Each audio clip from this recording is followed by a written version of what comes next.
And archaeologists have located a super rare find at a burial site in southern Germany.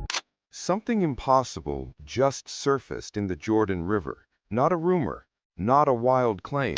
Something real enough that local workers stepped back in fear, and scientists rushed to take samples before the current washed everything away. The first thing they noticed was the color. The water wasn't blue. It wasn't muddy brown. It was red, deep, thick, and strange, as if the river itself was bleeding. And then came the second shock. Buried under the shifting riverbed, a carved stone seal rose to the surface. Not by a diver, not by a dig team. The current pushed it out on its own.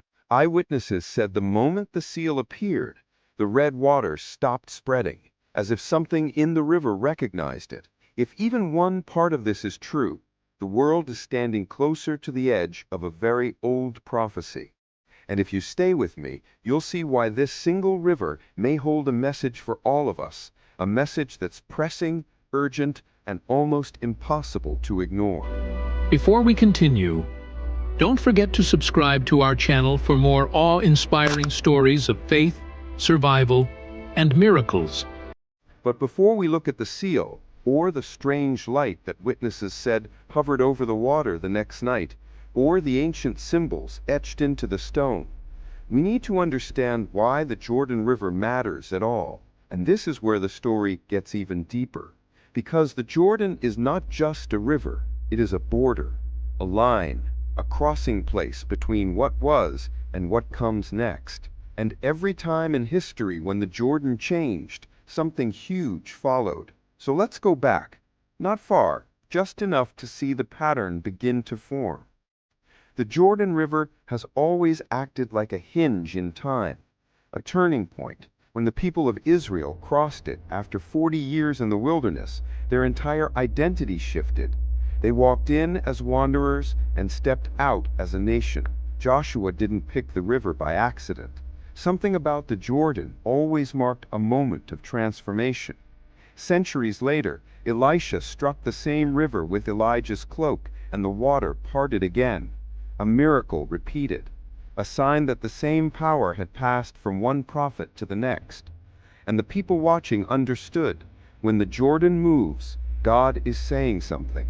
But the most known moment happened when Jesus walked down its banks and stepped into the water. The sky opened, a voice spoke, a dove descended. Heaven, earth, and water aligned in a single moment, and the Jordan became a symbol for rebirth and awakening. Not just for nations, but for the soul. For thousands of years, this river has held the weight of prophecy, transition, and destiny. And today, it is changing again. But this time, the change is nothing like the past. The river is shrinking. Over 90% of its natural flow has been lost. Pollution, drought, heat, and rapid shifts in climate are hitting the whole region at once. Locals say the water doesn't taste the same. Wildlife is thinning out. Fishermen talk about strange patches of still water and odd smells drifting across the banks. At the same time, new things are surfacing. Old stones that haven't been seen for centuries, broken pottery from Roman camps, wooden beams from ancient footbridges, even fragments of early Christian baptisteries, once swallowed by rising water levels, are now visible again. It's as if the river is giving up its secrets, and the timing is raising eyebrows. But what happened next is what set everything in motion. Because when the river turned red, samples were rushed to labs. Some scientists suggested algae, others said mineral runoff, but none of the tests confirmed those theories. The chemical makeup didn't match typical red algae blooms, and the sediment levels weren't high enough to turn the water that color. Something else caused it. Some said it was natural, others said it wasn't. But here's where things get even more interesting. Right after the water changed color, a shepherd walking along the bank saw something half buried in the mud, the carved seal I mentioned earlier. Small, dark, almost black, made of obsidian or something close to it. Smooth, but etched with lines that didn't match Roman, Greek, or early Hebrew designs. The symbol on it looked like a winged figure standing over a twisting shape that might be a serpent. The shepherd didn't touch it. He said something about the object felt awake. When archaeologists later looked at photos, they couldn't place the style. No matching catalog, no known era. But they agreed on one thing: the seal was old, older than most items found along the Jordan. Could the river be revealing something that was hidden for thousands of years? That question alone was enough to draw attention from researchers, pastors, prophecy watchers, and even government officials. The Jordan is a heavily monitored region. Every change, every shift, every artifact is documented. So when something like this appears right after an unexplained water event, people pay attention. But the story doesn't end with the seal, because the next night something was seen hovering over the river. 3 tourists from Europe were near the site when a pale white light appeared over the water.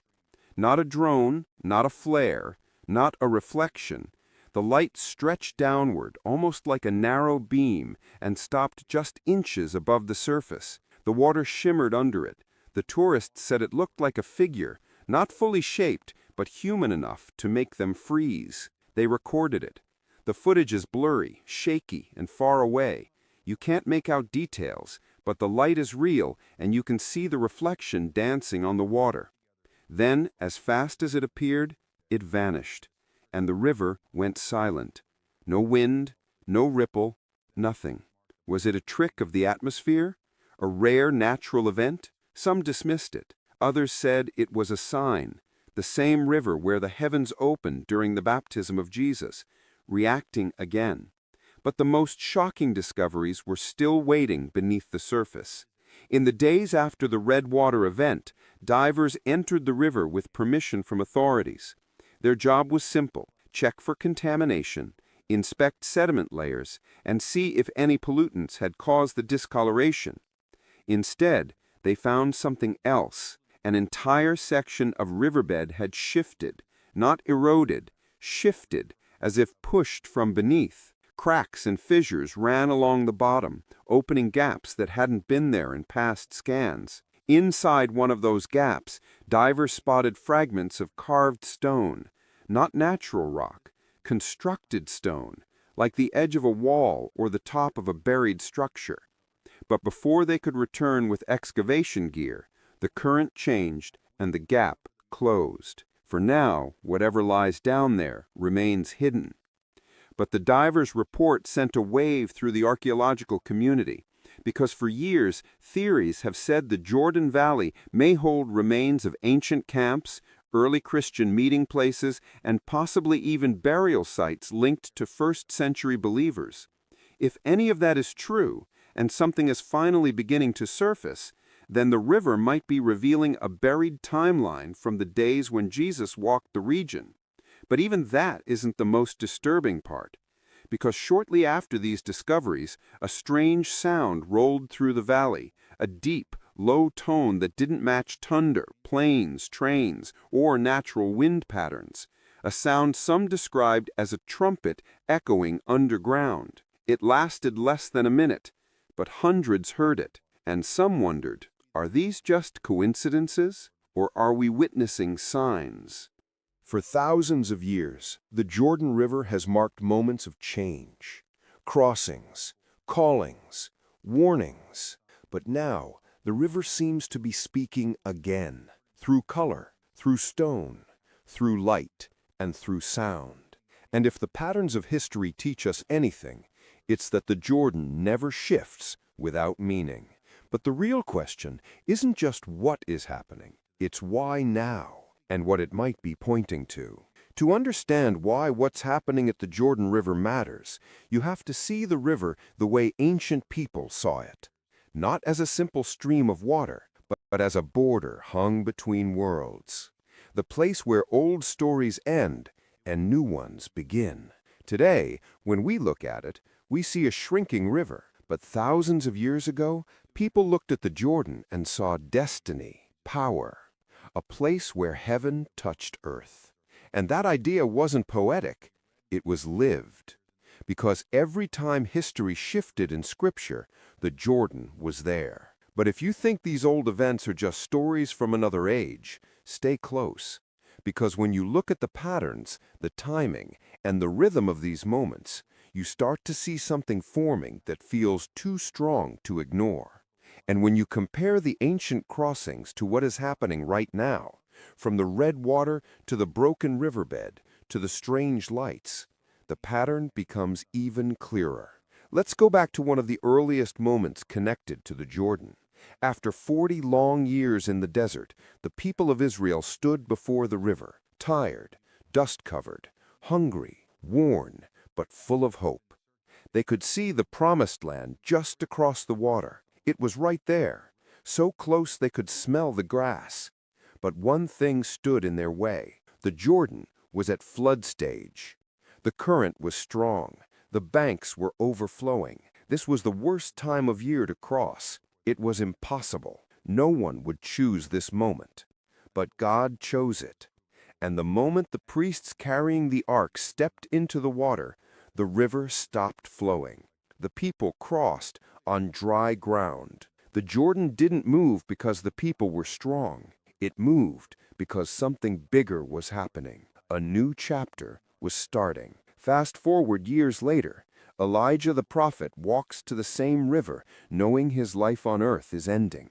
His student, Elisha, follows him. Elijah hits the water with his cloak, and the Jordan parts again.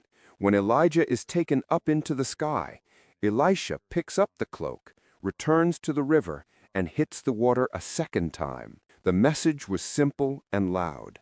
The power of God didn't end, it passed on. The Jordan was the witness. And then came the moment that changed everything. Jesus steps into the Jordan. The sky tears open. A voice speaks. A dove descends. The river becomes the stage for the beginning of his ministry, the beginning of the greatest story ever told. So when the Jordan shifts, something always follows. But here's what most people overlook. The Jordan doesn't change often. When it does, history takes a turn. And that's why the strange events happening now have caught so much attention. Because the river has been stable for centuries. Quiet, predictable, calm. Even during wars, even during earthquakes, even during floods.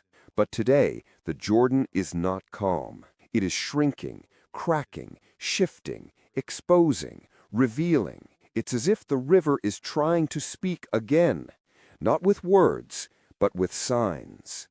And one of the biggest signs is something most people don't know. The Jordan sits on a major fault line. The ground beneath it moves, not often, but when it does, the entire region feels it. And not long before the Red Water event, seismographs picked up tremors far below the surface, not strong enough to shake buildings, but enough to move mud, enough to shift stone, enough to open cracks like the one the divers found. Could the river's recent changes be linked to underground movement? Possibly. But some believe the timing is too perfect to ignore. Because what if natural events are lining up with something spiritual? What if the river is responding the same way it did in ancient times, right before major turning points? Let's take a closer look at what's happening around the Jordan right now. For one, water levels are dropping so fast that new sandbars are forming. Islands that didn't exist are appearing during certain months. Combine that with the pollution crisis, and the river is now a place where change is happening faster than anyone expected.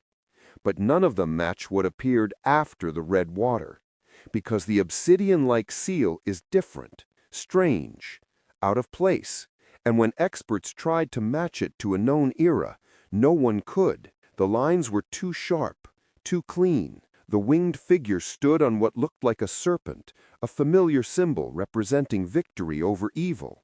But the wings were arranged in a way she had seen only once before, in early Christian art connected to angelic visions. Yet the seal seemed far older. If true, this would mean the seal wasn't simply a decoration. It was a message, a warning, a reminder, a prophetic sign designed to endure. And the fact that it showed up right when the river turned red, well, some people don't believe that was an accident. But the seal is not the only discovery that's been overlooked. Historical records show that the Jordan River has swallowed entire settlements over the centuries. Small desert communities, Roman outposts, early Christian gathering sites. Floods buried them. Earthquakes scattered them. Time erased them. But now, as the water pulls back, pieces are starting to show, and each piece tells a story. Foundations of buildings once used by Christian pilgrims traveling from Jerusalem to the Dead Sea.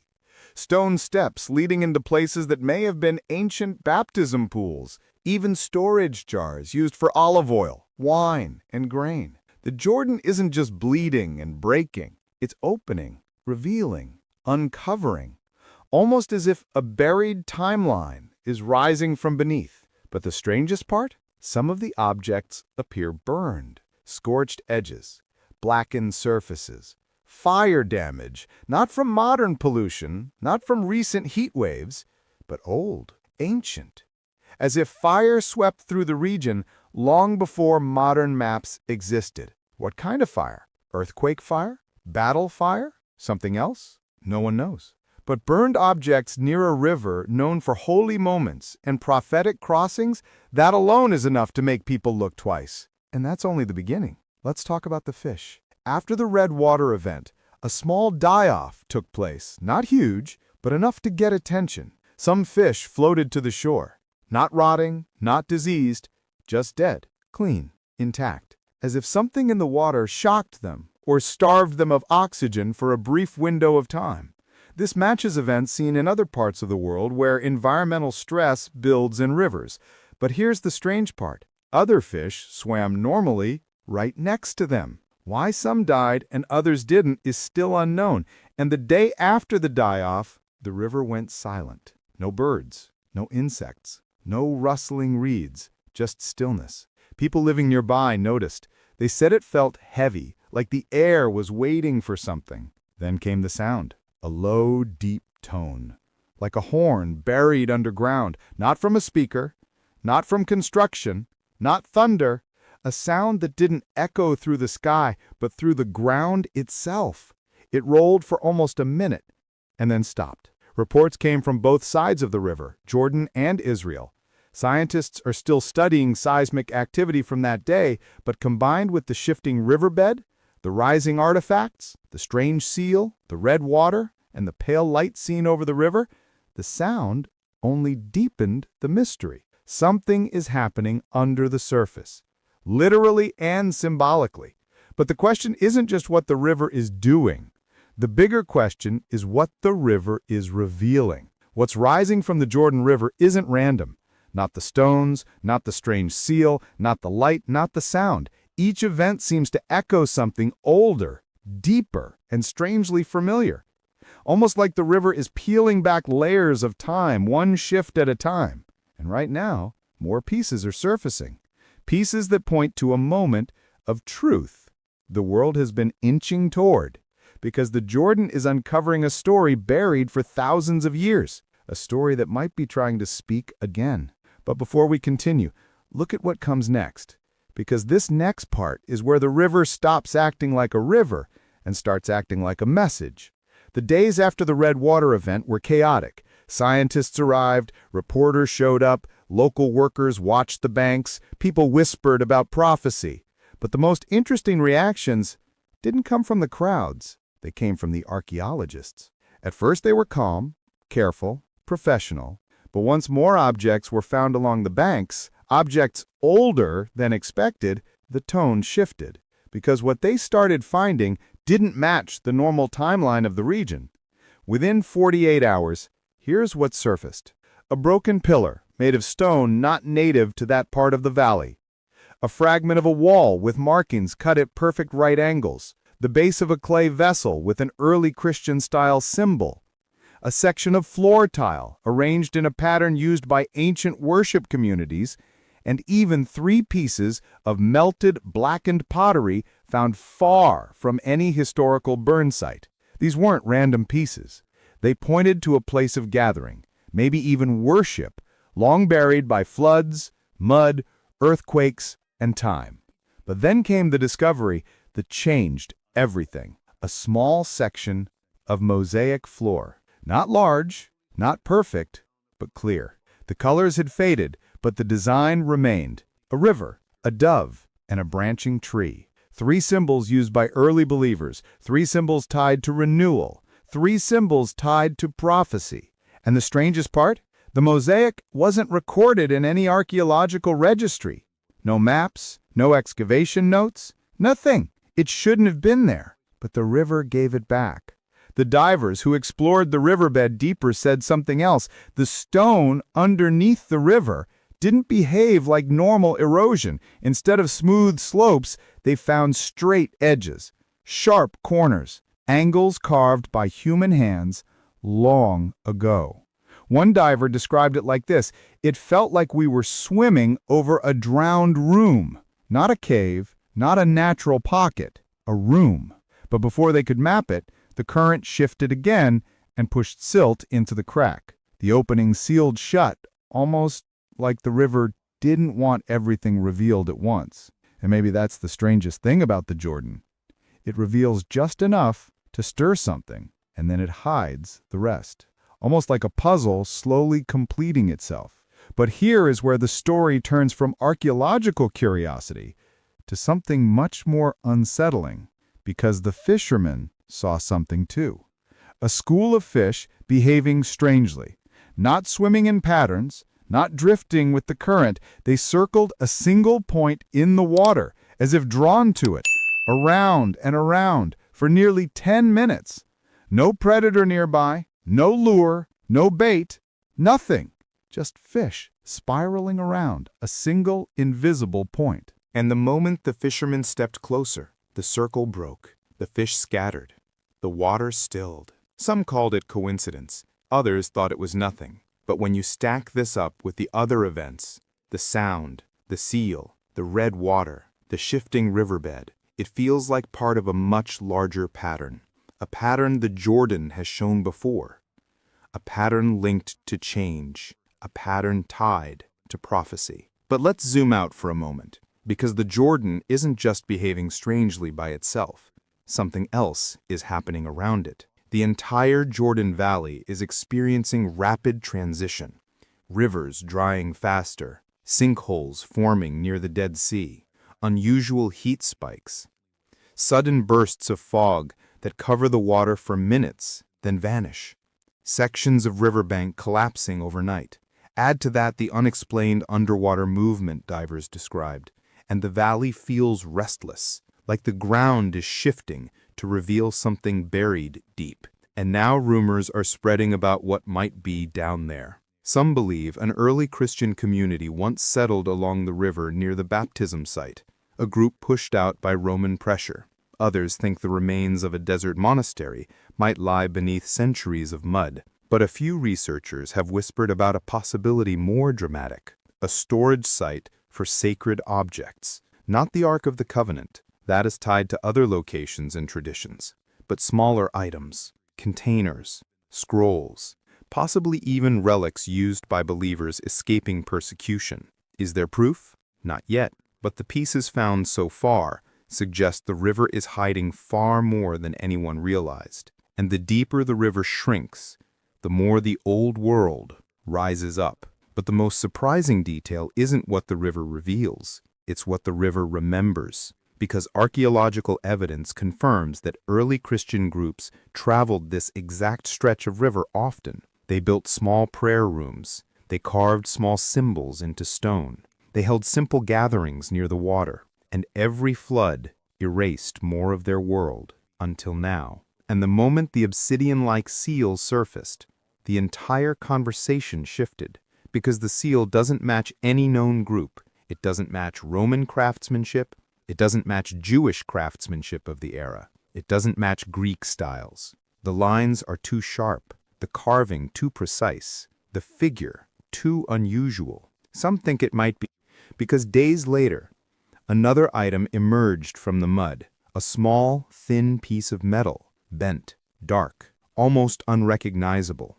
A researcher cleaned it and found markings on it. Not letters, Not numbers, lines, branching like roots. Some believe it's a fragment of a panel. Others think it might have been part of a tool. But when placed next to the seal, the patterns seem connected. Two pieces of a larger design. It's far too early to say what that design is, but one thing is clear. The Jordan is uncovering pieces of a lost symbol system, a code, a forgotten message, a warning from the past. And all of it is happening as the river undergoes its most dramatic transformation in modern history. But here's where the conflict begins to intensify, because the moment religious leaders heard about these discoveries, the argument began. Some leaders said the red water was a sign of judgment. Others said it was a warning. Others called it a natural event being blown out of proportion. Scientists argued too. Some pointed to mineral shifts. Others said seismic activity. Others said algae still can't be ruled out. But none of these explanations answer the bigger question. Why did all these things happen at once? Rivers don't change color, reveal ancient seals, expose mosaic floors, uncover carved stone rooms, trigger strange underwater sounds, and cause mass fish behavior shifts, all at the same time, unless something larger is moving beneath the surface. And that brings us to the most important part of Section 3. The Jordan River is behaving like a river in transition. And in Scripture, whenever the Jordan transitions, something world-changing follows. But what if this time the shift is pointing to the biggest change of all? Because the patterns leading up to major biblical moments, from Joshua to Elijah to Jesus, look eerily similar to what's happening right now. And if the river is following its ancient rhythm, then the next part of this story may be far beyond archaeology, geology, or history. It may be prophetic. And the final detail found on the banks, a detail uncovered only days ago, might be the biggest clue yet of what's coming next. The Jordan River doesn't behave like this without reason. Not in ancient times, not in modern times. And the discoveries happening now, the red water, the mosaic floor, the carved seal, the cracked riverbed, aren't isolated events. They fit into a much older pattern, a pattern seen before moments of major change, a pattern that Scripture describes again and again. But before we look at what this pattern might point toward, we need to examine the newest discovery, the one uncovered by a group of hikers walking the southern bank at sunrise. Because what they found might be the clearest sign yet of what's coming next. The hikers were following a narrow path along the water when one of them noticed something half buried in a patch of dried mud. At first, they thought it was just a rock, but the shape was too smooth, too round, too deliberate. They dug around it carefully and pulled out a small clay capsule, sealed, cracked, but still intact. When they turned it over, they saw faint markings pressed into the surface. A symbol shaped like a circle with 3 branching lines extending from it. Not a star, not a letter, something else. Something no one could immediately place. Inside the capsule was a thin piece of parchment, old, fragile, almost dust. But researchers managed to recover part of a line written in ancient script. Not enough to form a sentence, just a fragment. The river will lift what was hidden. That one fragment shook the entire excavation team, because buried inside a clay capsule sealed thousands of years ago was a message describing exactly what the river is doing right now. But the message fragment wasn't the only shock. The clay used to make the capsule didn't match any local clay from the Jordan Valley. It came from a region dozens of miles away, which means someone carried this small capsule to the river on purpose. Someone placed it there intentionally. Someone wanted it to be found, but only at the right moment. And the timing is impossible to ignore. The capsule emerged only after the river turned red, the sound rolled through the valley, the strange seal surfaced, the mosaic was exposed, the riverbed cracked open, objects scorched by ancient fire appeared on the banks. That's not coincidence. That's timing, precision, pattern. But what does the pattern mean? To answer that, we need to go deeper into the history of the Jordan, because the river has seen signs like this before, Not the exact details, but the same rhythm, the same energy, the same build-up before major turning points. And each time the signs appeared, something world-changing followed. Let's look at those moments now. In the days of Joshua, the Jordan overflowed its banks unexpectedly. A rare flood, a strange flood, a surge that blocked the path forward, until suddenly the water stopped and the people crossed. A sign of transition, a sign of promise, a sign of change. Years later, during the time of Elijah and Elisha, the Jordan parted again, not once, but twice. A double sign, a double moment, a double transfer of authority, another shift, another turning, another change. And then, during the ministry of John the Baptist, something unusual happened at the Jordan again. Crowds grew. People traveled from far regions to be baptized. Something pulled them. Something stirred in their hearts, almost like they sensed a change coming. And then, Jesus arrived, and the river responded one more time. It didn't turn red, it didn't crack open, but heaven did. And that's the point. The Jordan doesn't send the same sign every time. It sends the right sign for the moment. Floods, parting waters, crowds gathering, heaven opening, different events, same message. Something is shifting, something is coming. And right now, the river is showing signs again. But these signs are unlike anything in recent memory, because they aren't just natural or symbolic. They're layered, physical, spiritual, historical, environmental. And that pushes the conversation into a bigger question. What kind of moment is the Jordan preparing for now? To get closer to an answer, researchers compared the recent events with ancient patterns recorded in Scripture. They found 3 repeating themes every time the Jordan responded in the past. But the biggest shift isn't in the river, it's in how people are responding. Because fear isn't the main reaction. Curiosity is. Expectation is. Even people who don't follow religion are watching closely. It feels like the river is waking something dormant. And then came the light. The pale figure-like light seen hovering over the river may sound far-fetched, but it wasn't the only strange light reported in the region. 2 nights later, farmers miles away saw a flash of white light streak across the valley, stop above the water, and fade. No explosion, no burn mark, no debris. Weather experts suggested atmospheric reflection. Camera experts suggested lens flare. Locals suggested something else.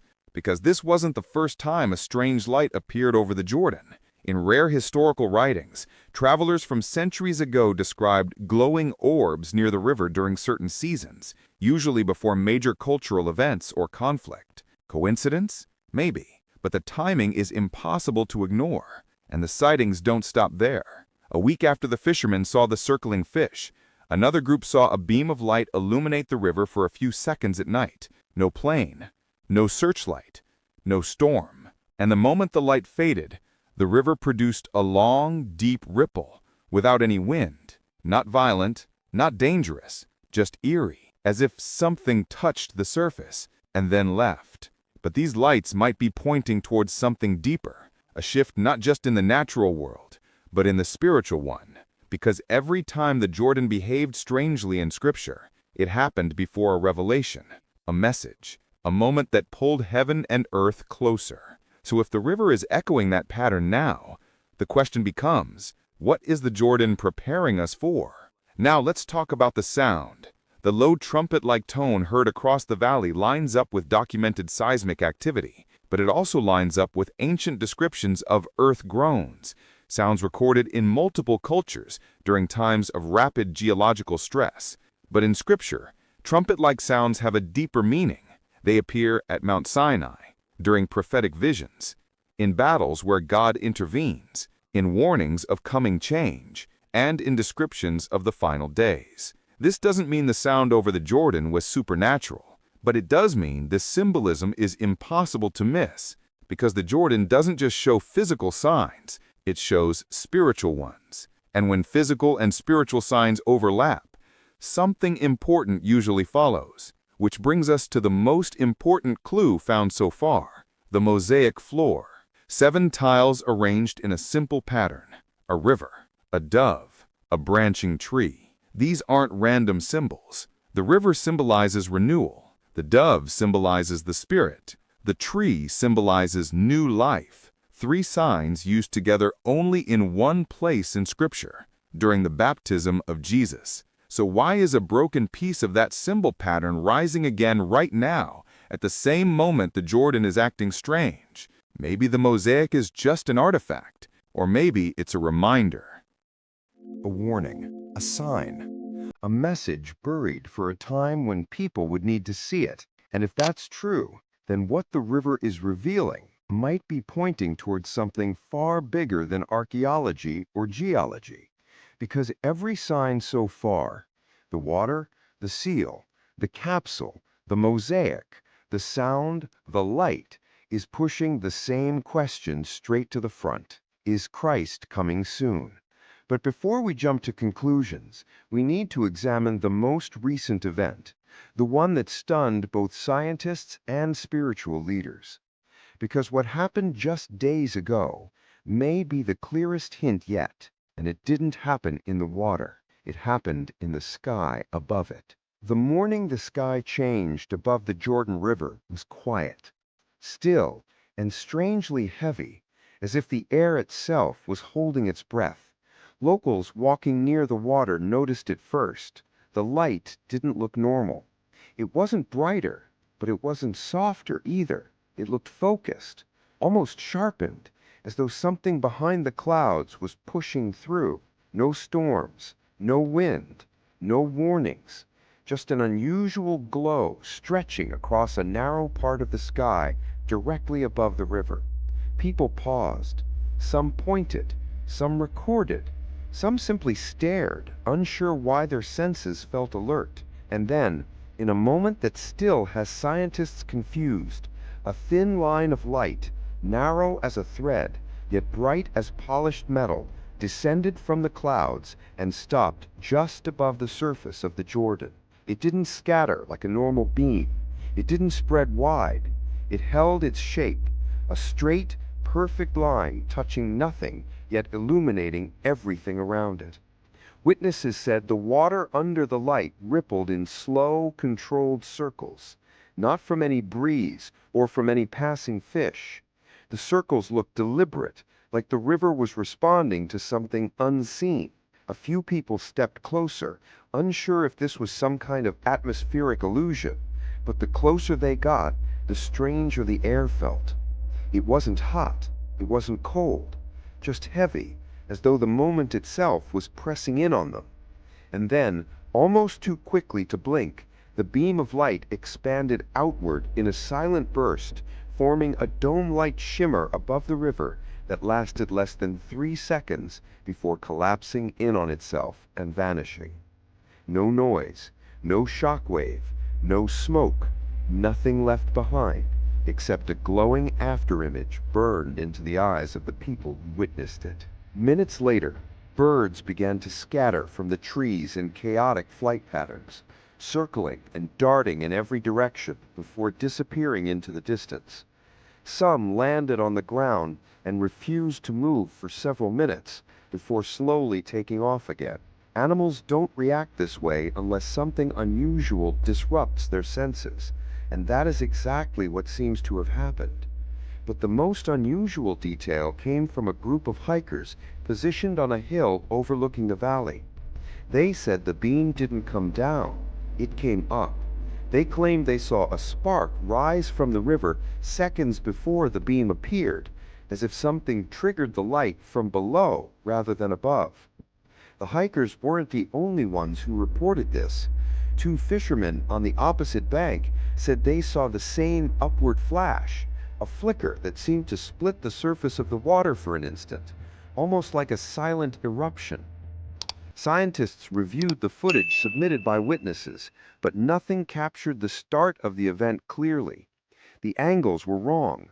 The timing was late. People began recording only after the beam formed.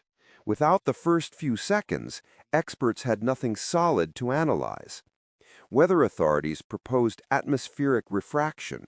Astronomers suggested sunlight reflecting off ice crystals, though there were no clouds capable of producing that kind of behavior. Others simply shrugged and called it an unexplained but harmless anomaly. Yet even the most dismissive voices couldn't ignore the pattern forming from all the events leading up to it. The river turns red. Ancient objects appear. A strange seal surfaces. A capsule with a prophecy fragment emerges. A mosaic floor reveals itself. Diver reports point to a submerged, man-made structure. A horn-like vibration rolls through the ground, and now a beam of light forms directly above the river, causing animals to scatter and people to freeze in place.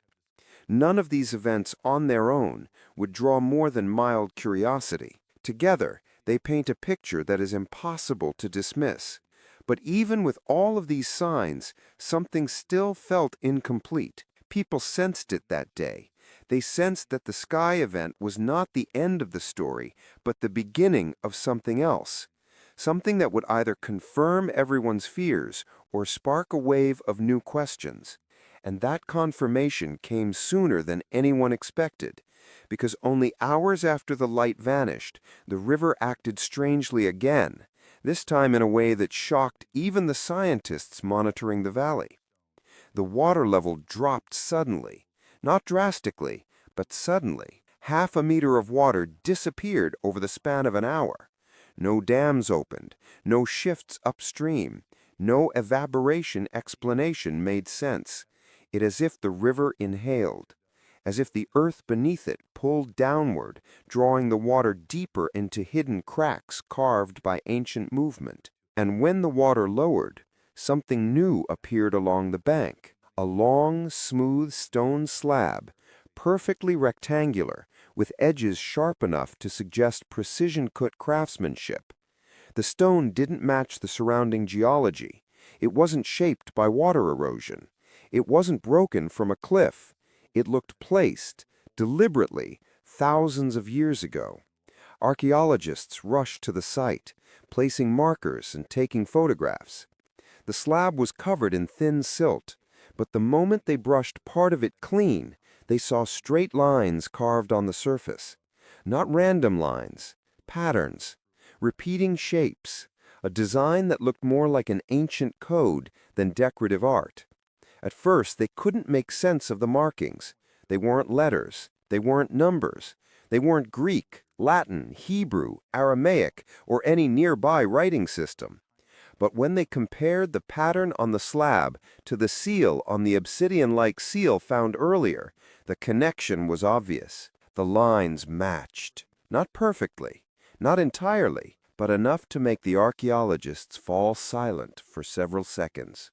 The slab and the seal belonged to the same culture, a culture completely undocumented in the Jordan Valley, a culture whose symbols speak of wings, serpents, rivers, trees, and patterns that resemble roots reaching downward. This discovery alone would have been groundbreaking, but the real shock came when a researcher noticed faint discoloration along the slab, forming the silhouette of what looked like a footprint, small, human-shaped, and burned into the stone rather than carved. Not a full shape, but distinct enough to recognize. The researcher suggested chemical staining, another suggested mineral reaction, but none could explain how a footprint-shaped mark burned into stone without leaving signs of extreme heat around it. Only the print itself seemed scorched. When the stone slab's dimensions were measured, they matched the approximate footprint width of ancient baptism platforms found near early Christian worship sites. But the slab wasn't a platform. It wasn't a floor. It seemed more like a marker, a signpost, and people wondered whether it had originally stood upright before falling and sinking into the mud centuries ago. As if that wasn't enough, a geologist noticed something else during the inspection. The ground beneath the slab vibrated, not constantly, but in soft pulses, a gentle rhythm like a heartbeat. The vibration lasted a few seconds, paused, then repeated. Instruments picked it up clearly. There were no machines nearby, no major highways, no construction. Something beneath the slab was moving, not violently, not dangerously, but rhythmically, almost like a signal. This detail spread quickly among the teams, and soon everyone watching the slab realized it remained perfectly still on the surface, even as the soil under it pulsed. A stone that large should shift even slightly when the ground moves beneath it, but this slab didn't move at all. It held its position, as if anchored in place. This forced researchers to consider a theory no one wanted to consider. The slab might be connected to something deeper, something larger, something still underground, a structure, a chamber, a buried hall, or perhaps an ancient water gate meant for ceremonies long forgotten. But whatever it was, the slab was only the top. The rest remained buried, waiting, and the beam in the sky appeared directly above it. Coincidence? Maybe. But with every passing day, coincidence becomes harder to defend. And here's the part almost no one expected. The slab wasn't the last thing the river revealed. It was the beginning of something far more mysterious, far more symbolic, and far more unsettling. Something uncovered just beyond the slab, in a shallow pool formed by the sudden drop in water. Something shaped like an ancient doorway. Something no one can explain. And what lies beyond that shape might change everything about what we believe the Jordan is trying to tell us. When the water level dropped and revealed the smooth, rectangular slab, people thought they had reached the peak of the mystery. But the Jordan River wasn't finished speaking. The next revelation came quietly, almost humbly, in a shallow pool that formed beside the slab. A pool barely knee-deep, calm as glass, untouched by the shifting currents. At first, it looked like nothing more than a depression in the mud. Then sunlight hit the surface at an angle, and something geometric glimmered below.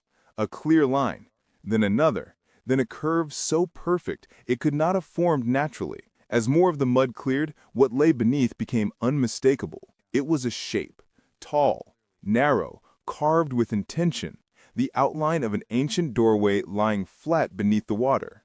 The doorway wasn't made of wood or metal. It was stone, but not like the slab. This stone was darker, smoother, almost polished. It held its edges sharply despite the centuries. The sides of the doorway were engraved with a repeated pattern, 3 branching lines curling downward like roots, and above them, a shape representing flowing water. This combination, roots and water, instantly caught the attention of the researchers because both symbols matched the markings found earlier on the clay capsule and the obsidian-like seal. 3 artifacts, 1 origin, 1 lost culture leaving traces across the riverbed. But what made the doorway more unsettling was its position. It wasn't connected to anything visible.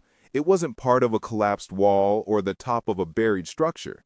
It was a standalone frame lying flat as if once part of a ceremonial entrance, the kind believers of ancient times used for rituals, blessings, or sacred transitions. Experts pointed out that early Christian groups sometimes carved symbolic doorways as markers for spiritual crossings, but those were different, simpler, rougher, smaller. This doorway was precise, deliberate, and far older. The moment the water receded from its surface, the air around the pool shifted in a way people struggled to describe.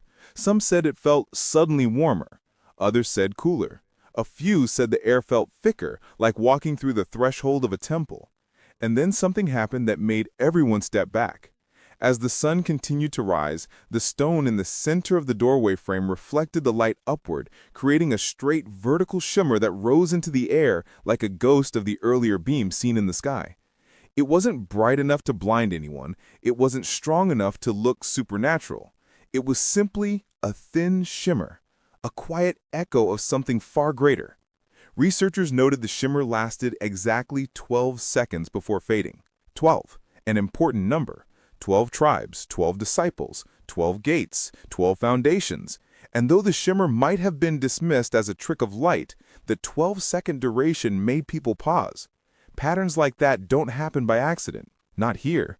Not now. The doorway wasn't the only strange object uncovered by the low water. Just beyond it, half buried in mud, was a second stone structure with grooves running across it, almost like a panel or a table.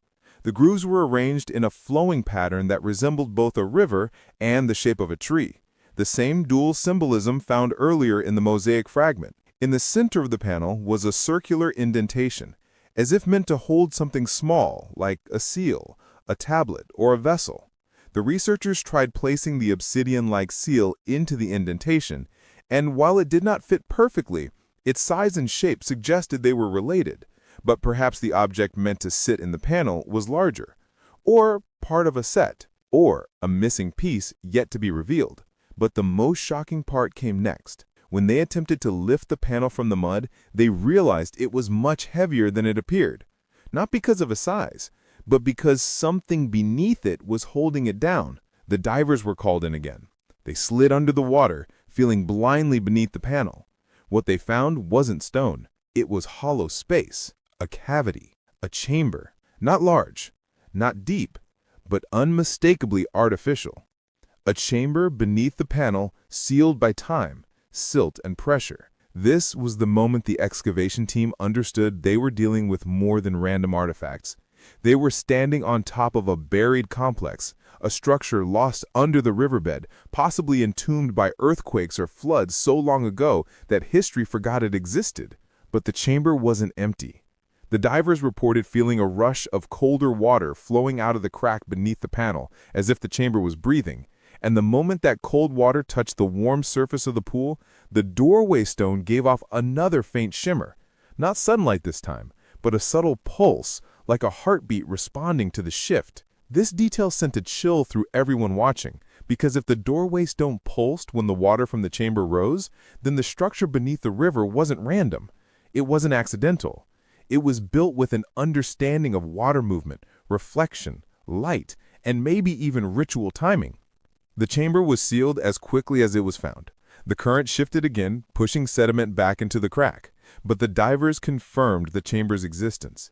The doorway and the panel were only the surface-level indicators. Something larger, something connected, lay below. As news spread through the researchers, a debate formed. Some believed the complex beneath the river might be an ancient meeting place, perhaps used by a small sect of believers who fled persecution. But others believed it might have been a ceremonial site tied to baptism rituals long before Christianity formalized them. But a few individuals whispered something more dramatic, something bolder. They believed the structure might have been built by a group expecting a future event, a future return, a future unveiling. A group that carved their message in symbols, not words, so it would survive when language changed. The idea wasn't accepted by everyone, but the symbols didn't lie. The patterns didn't lie. The perfect alignment of artifacts didn't lie. And the doorway beneath the water, appearing the same week the sky split with the silent beam, didn't lie either. The real question wasn't what the complex was. The real question was why it was becoming visible right now after centuries of silence. But the river wasn't finished, because just as researchers prepared to document the doorway and panel, the valley shook again, a soft tremor, barely noticeable at first, then stronger, then gone. When the tremor ended, something impossible happened. The water shifted backward, just a few inches, revealing a new shape behind the doorway stone, a shape curved like an arch, broken at the top, buried deep under layers of sand and silt. It wasn't just a doorway anymore. It was the top of a tunnel leading into the earth, a tunnel pointing toward the heart of the Jordan Valley, a tunnel sealed shut by time, pressure, and mud. Until now, everyone froze, everyone stared, everyone knew exactly what had changed. The river had revealed the surface. The river had revealed the symbols. The river had revealed the chamber. And now, the river had revealed the entrance. And if the entrance exists, it leads somewhere. And what lies inside that tunnel, still hidden beneath mud and stone, may be the piece that completes the entire prophecy pattern forming at the Jordan today. The world has not seen this tunnel in thousands of years, but the Jordan is uncovering it. And the tunnel has not been opened yet, but it will be. And when it opens, the real story begins. The discovery of the tunnel beneath the Jordan River sent a wave of shock through everyone present, but the reaction wasn't loud or dramatic. It was quiet, heavy, A silence that felt thick with recognition, as if every person standing along the riverbank understood instantly that this was no ordinary archaeological finding.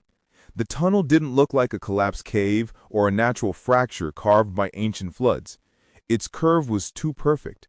Its angle was too intentional. The opening faced upward toward the slab and doorway, almost as if the builders expected the river to rise and fall, hiding and revealing the entrance based on timing only they understood. When the team first saw the arch, they didn't move.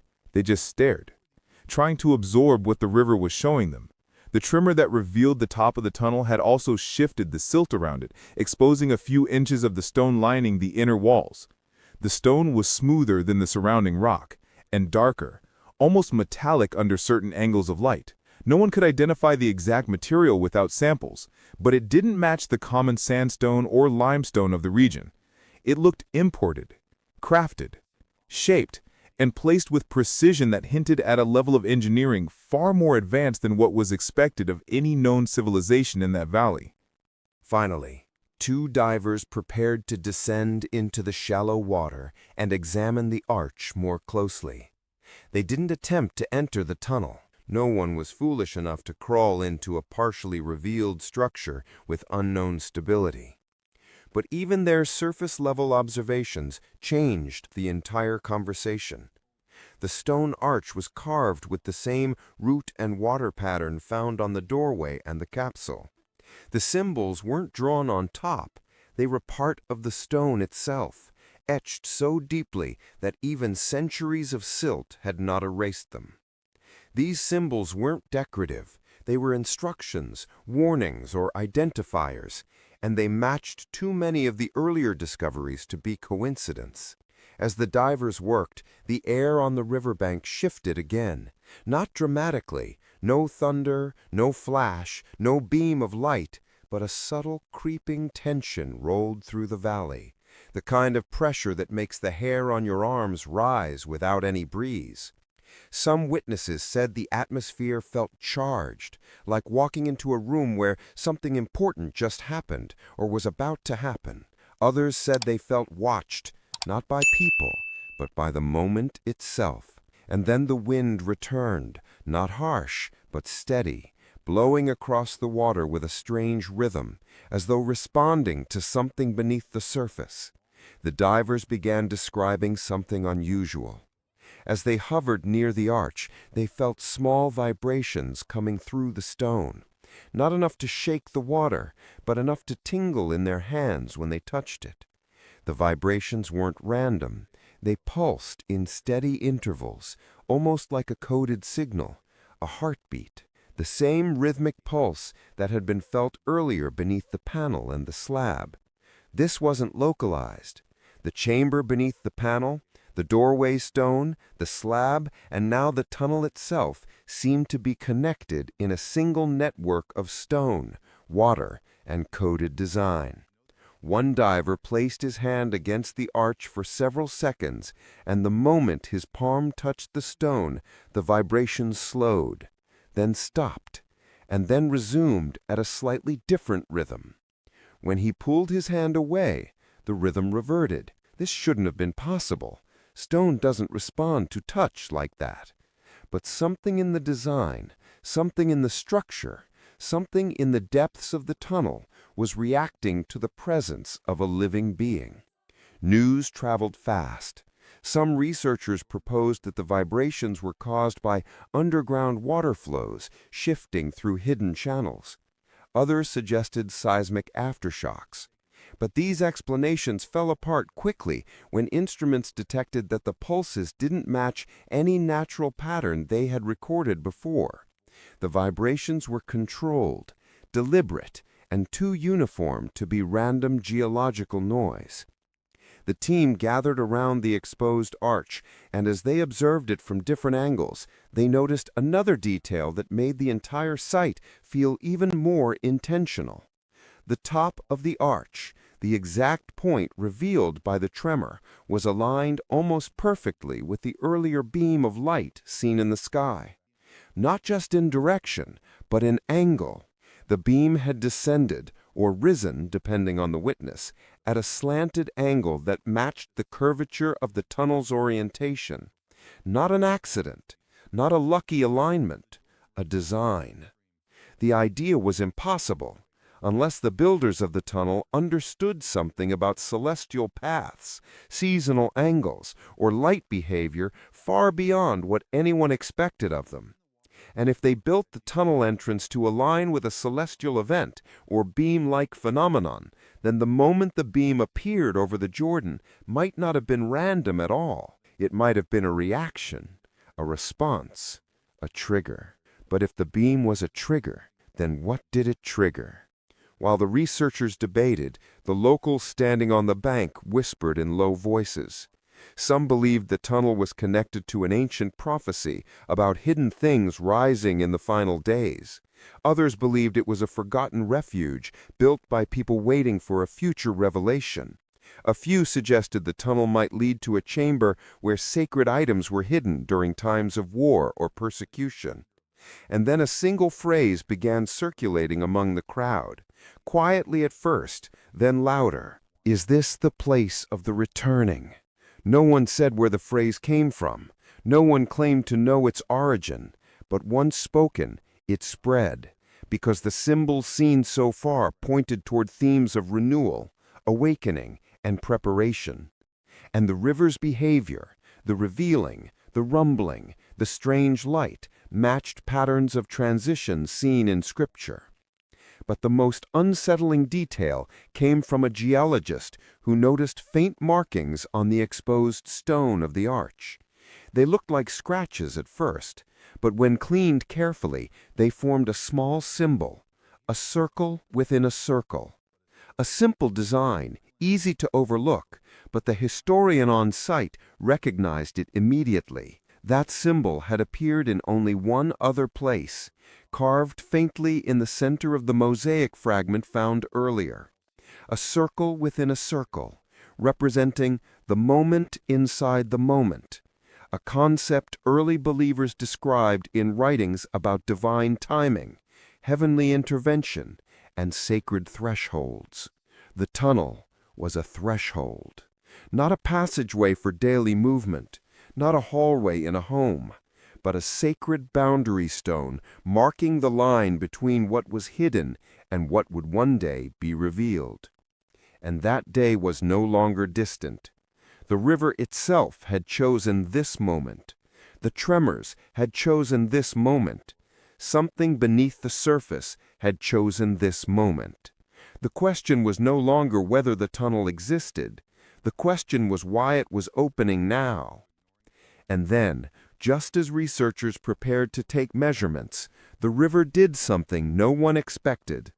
The shallow pool around the tunnel vibrated, then rippled inward, not outward, as if something beneath the water inhaled. The ripples converged at the center, right above the tunnel entrance, and formed a tiny whirlpool no bigger than a coin. It spun slowly, silently, then stopped as quickly as it formed. And the moment it stopped, every instrument in the area picked up a faint hum, low, steady, directional, coming from inside the tunnel, coming from the darkness, coming from something awakened by the shifting of the river and the movement of light.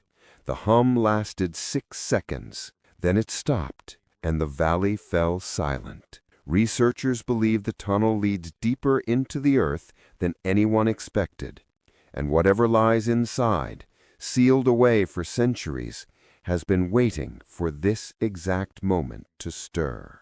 Something ancient is waking beneath the Jordan.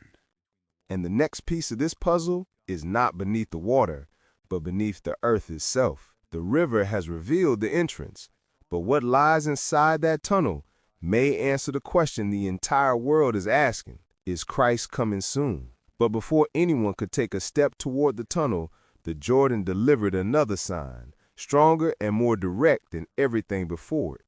The moment the hum faded inside the tunnel, the Jordan Valley fell into a silence so complete that even the sound of the wind seemed to hesitate. People stood along the riverbank, staring at the water as if expecting something to rise from the surface. The divers remained half submerged, frozen in place, listening for the next pulse, the next tremor, the next sign that whatever was inside the tunnel had not gone dormant again. But the river didn't speak for several minutes. Instead, it held the valley in a strange stillness, a waiting stillness, the kind that settles before a revelation or a warning. Then, without any clouds forming and without any shift in temperature, a soft mist began to rise from the water. Not a heavy fog rolling across the valley, not a storm-thick vapor, just a thin veil of mist lifting upward from the river's surface, as though the water itself exhaled.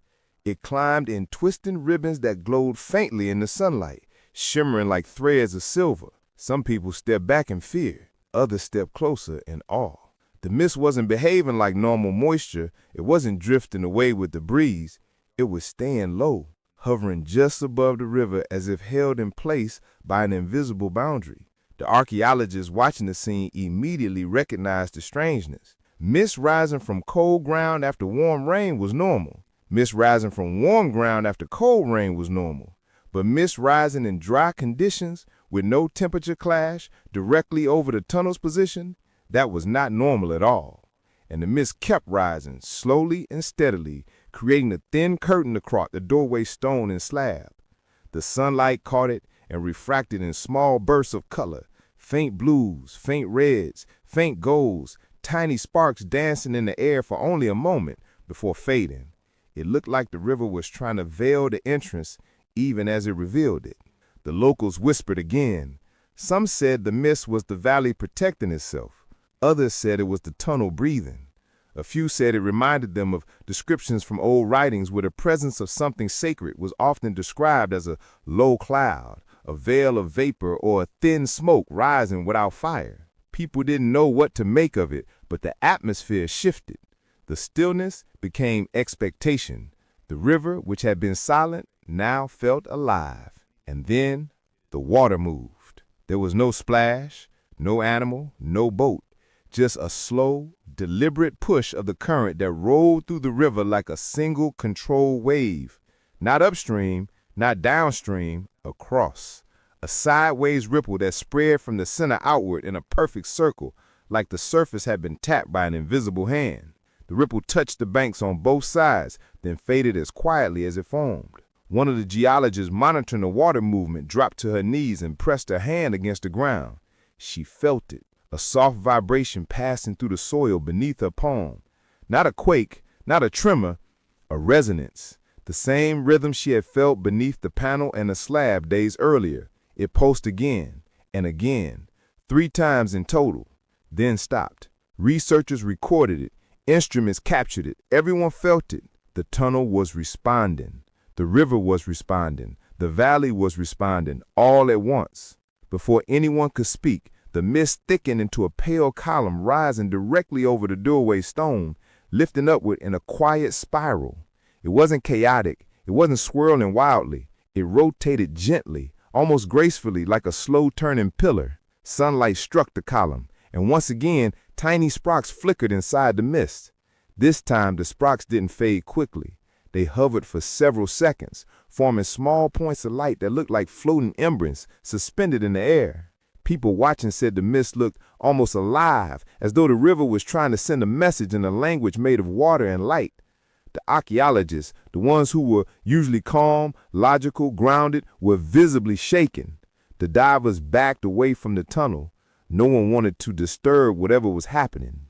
And then the sound returned. But it wasn't the low hum from earlier. This sound was clearer, sharper, and more defined. A tone, long, steady, rising slightly in pitch before falling again. It echoed across the valley, not loud, but unmistakable. It didn't sound mechanical. It didn't sound geological. It sounded like a horn. A single blast stretched out for several seconds, lifted in the air, faded, then rose again, softer but still present. People froze. Some took a step back. Others fell to the knees. Because that sound, a horn-like tone rising from beneath the river, echoed ancient descriptions in scriptures. Sounds heard before battles. Sounds signaling transitions. Sounds described in prophetic visions. Sound said to precede moments when heaven touched earth. Of course, the scientific mind tried to rationalize it. Maybe it was pressure in underground caverns. Maybe it was resonance from shifting stone. Maybe it was trapped air releasing. But no known scenario creates a horn-like tone in measured, sustained blasts. No natural process produces the controlled rhythm recorded that day. And the strangest part? The horn blast didn't echo. Sound in the valley usually bounced off the surrounding cliffs, but this one stayed focused, directional, coming from a single point, the tunnel entrance beneath the shallow pool. The moment the second blast ended, the mist collapsed into itself and vanished. The sparks faded, the air went cold for a split second, and the river became perfectly still. Not a ripple, not a wave, not a breeze disturbing the surface. A silence more intense than before settled across the valley. And then the water gave up something else. Floating toward the slab was a small wooden fragment, dark, waterlogged, worn smooth by years beneath the currents. The fragment looked like part of a box or a container. It held faint carvings, barely visible under the mud. Someone lifted it carefully and brushed away the silt. A tiny symbol appeared, the same circle within a circle design found on the mosaic and etched into the tunnel arch. This fragment wasn't modern. The wood was ancient, so old that it began to flake at the edges as soon as it hit the air. But embedded in it was a clue the river had waited centuries to reveal. The symbol wasn't carved on the surface. It was burned into the wood, seared by high heat from a fire that must have happened long before the fragment entered the river. If the wooden piece belonged to a larger object, that object had been burnt, broken, and carried away by rising waters. But why would a sacred site, if that's what it was, burn? Was it destroyed in conflict, hidden during a time of persecution, purified by fire before being sealed, or burned by something much older, much stranger?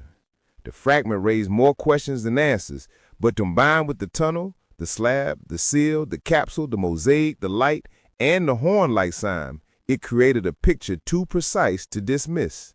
Something happened at the Jordan River long ago.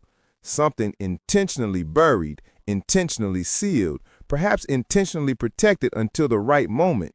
And whatever happened left behind a trail of symbols pointing to renewal, awakening, return, and divine timing. But the next sign didn't come from the river. It came from the sky. And this time, it wasn't a beam. It wasn't a shimmer. It wasn't a mist reacting to the light. It was something far more distinct, far more visible, far more direct.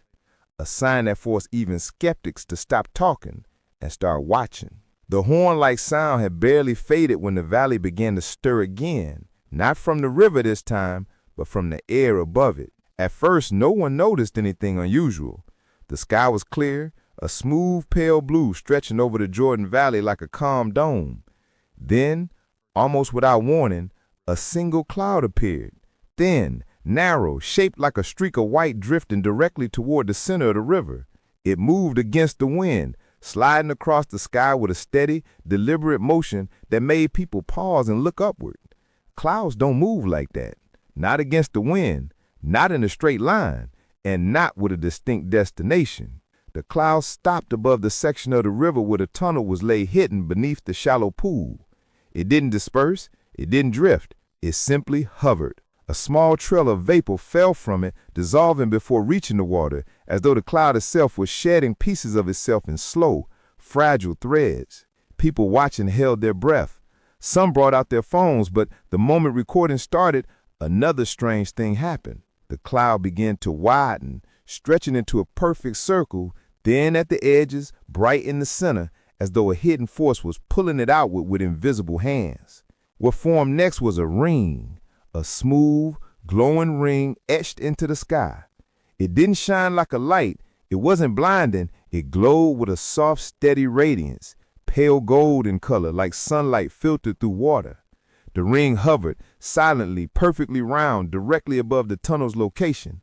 The air beneath it seemed to shift, not violently, but with a subtle pressure that made people feel the moment pressing down on them, like the atmosphere had become thick enough to hold meaning.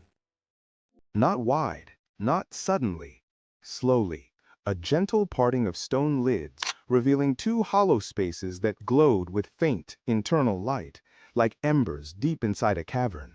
The glow wasn't bright enough to frighten, but it was impossible to ignore. The eyes illuminated the water around the figure in a soft golden hue, making the shallow pool shimmer like molten metal. People screamed, people fell back, some cried out in prayer, others simply watched in silence, unsure if they were witnessing a miracle, a warning, or something the world was not yet ready to understand. And then the figure's head tilted upward, not fully, just slightly, as though listening to a distant voice calling from somewhere deep beneath the earth. The glow in the eyes pulsed once, twice, then dimmed. The stone lids lowered halfway, but did not close entirely. The river fell silent again.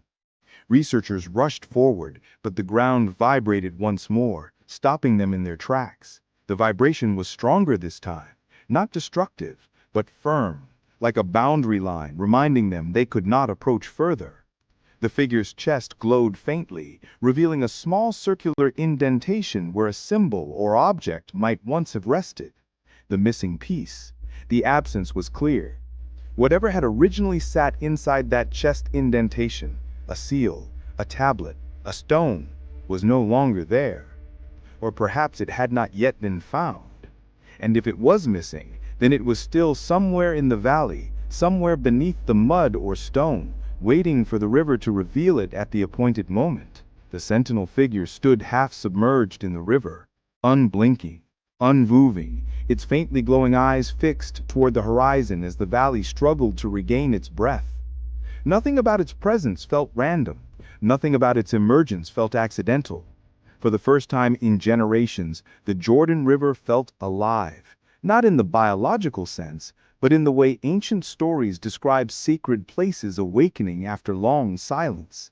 And though the figure did not stir again, every person watching sensed that what they had witnessed was not the climax, it was the threshold.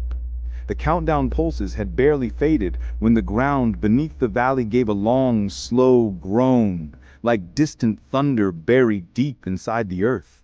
The vibration rolled through the soil, through the banks, through the shallow pools, and even through the sentinel stone body, causing small ripples to form outward in concentric circles. The tremor didn't topple trees or shake rocks loose. It was subtle, steady, controlled, almost intentional. A geologist monitoring the area gasped when she realized the pulses were not random quakes. They were patterned, measured, almost mathematical. As the tremor continued, new lines appeared in the water, flowing sideways in unnatural patterns. The surface stretched and pulled as though currents beneath were shifting direction. And then the river began to reveal something else. Not an object, not a shape, but sound. A faint low resonance rose from beneath the tunnel, echoing outward through the water. It was deeper than the previous hum, fuller, almost like a distant choir carried through stone.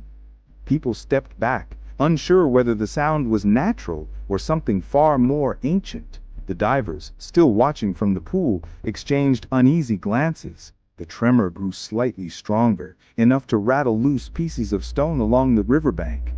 The sentinel's reflection shimmered in the vibrating water, and the light inside its eyes flickered once, faintly, as if acknowledging the shift. And then, without warning, the water above the tunnel opened in a narrow line, as though split by an invisible blade. For a heartbeat, the river parted just enough to show dark stone beneath, revealing a crack that descended into blackness. But exactly as quickly as it opened, the water slipped back into place, sealing the crack with a soft hiss. The moment lasted no more than 2 seconds, but it was enough to confirm the truth. The tunnel was expanding. The researchers scrambled for instruments. The divers steadied themselves. Everyone watching the river felt the same rising certainty. The structure beneath the Jordan was waking. The tunnel wasn't just reacting, it was preparing. And then, the mist returned. Not as fog this time, not as a veil, but as a single narrow column rising directly from the sentinel's chest, like a thin trail of smoke lifting into the air. The mist hovered over the sentinel for several seconds before drifting toward the center of the river, forming a small circle on the water's surface, a perfect ring no larger than a dinner plate. The ring glowed softly, reflecting the light from the sentinel's half-opened eyes. People stepped closer, drawn by curiosity, fear, or some instinctive understanding that the next clue was forming right before them. The ring pulsed twice, sending tiny ripples outward, then 3 pulses, then silence, then 3 more pulses. The same countdown pattern, only now it was happening on the water. One of the archaeologists approached the glowing ring cautiously, using a long measurement pole to avoid disturbing the formation. As the pole tip touched the water inside the ring, the glow vanished instantly, sinking beneath the surface with a soft hiss. The moment it disappeared, the river around the sentinel turned darker, shifting to a shade of deep green, almost like the color of an ancient forest trapped beneath the current. The darkness wasn't murky. It wasn't muddy. It was depth, a depth that didn't belong in such shallow water. People leaned over the bank, squinting into the shifting shadow, trying to identify what they were seeing. The darkness moved, not in chaotic waves, but in gentle motions, swirling beneath the surface as though forming a shape. But each time a shape began to form, the current brushed it away. The valley suddenly grew colder, not by temperature alone, but by atmosphere. The kind of cold that settles before a storm, before a revelation, before a long-buried truth rises to the surface. Even the sentinel seemed to sense the shift.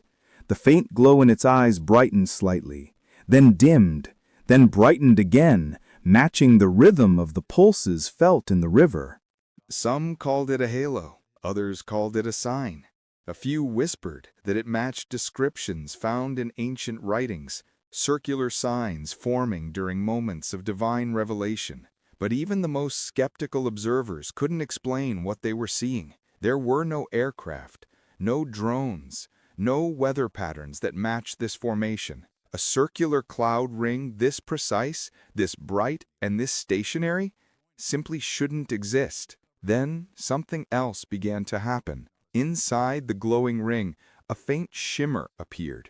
Not a beam, not a flash, but a ripple in the air itself, as if the sky were a sheet of fabric touched by an unseen hand. The shimmer deepened, forming a soft distortion, like heat rising from pavement. And then, for a single moment, the air inside the circle darkened, not into shadow, but into a depth, as though a window had opened into something beyond the sky. The darkness wasn't pitch black. It had movement inside it, faint swirls of darker and lighter shades shifting like folds of cloth in slow motion.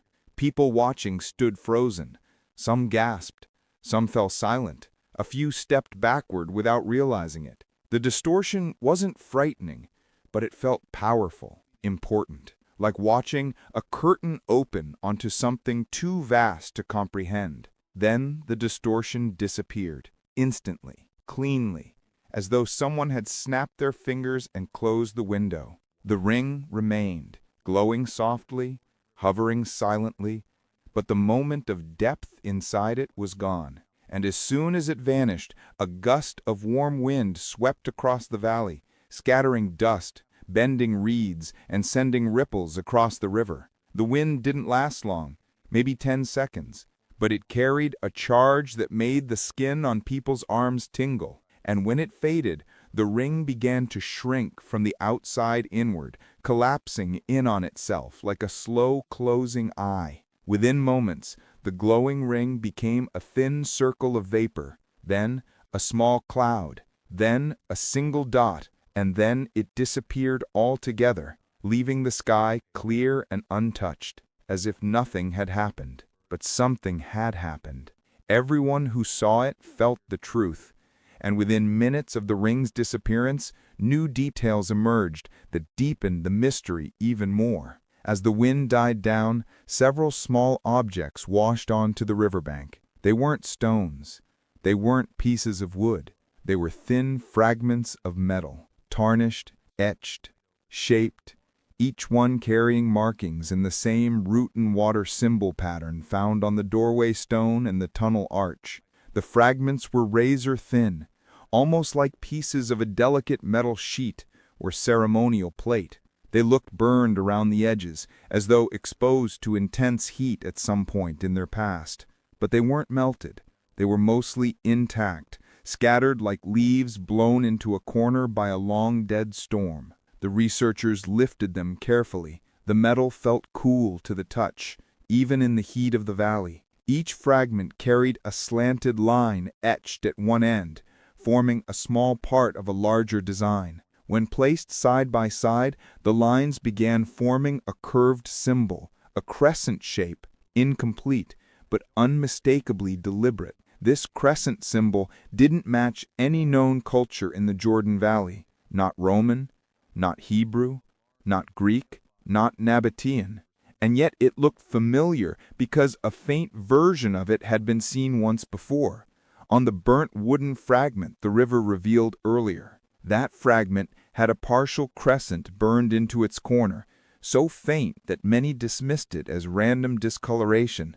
But now, with multiple metal pieces displaying the same shape, the pattern could no longer be ignored. The crescent was part of the forgotten symbol system, the same mysterious culture that carved the doorway, etched the seal, adorned the mosaic, and structured the tunnel.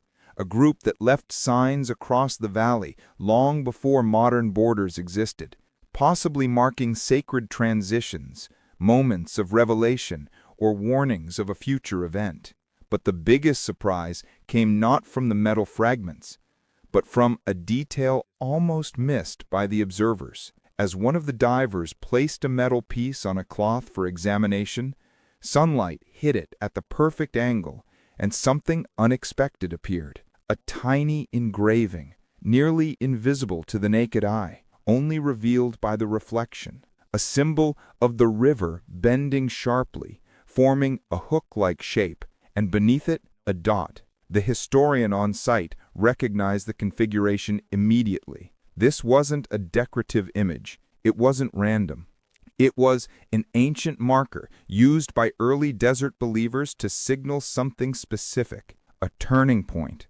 A moment when something hidden becomes revealed, when something dormant becomes active, when a prophecy transitions into fulfillment. This symbol was used sparingly in ancient texts, usually tied to visions, warnings, and descriptions of the final days.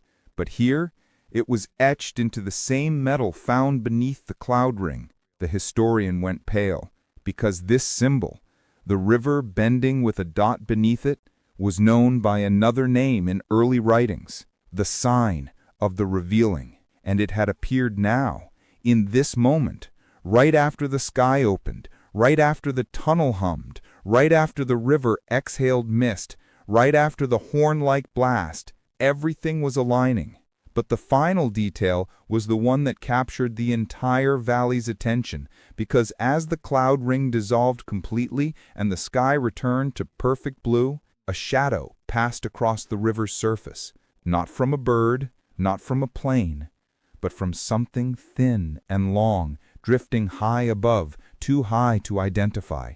It moved slowly, silently, like a faint streak against the sunlight, and for a moment, it looked like the outline of a figure, not human, not animal, something between the two, something with the faint suggestion of wings. It was only visible for a breath, a blink, a heartbeat, and then it dissolved into the brightness, leaving people unsure if they had seen something real or only imagined.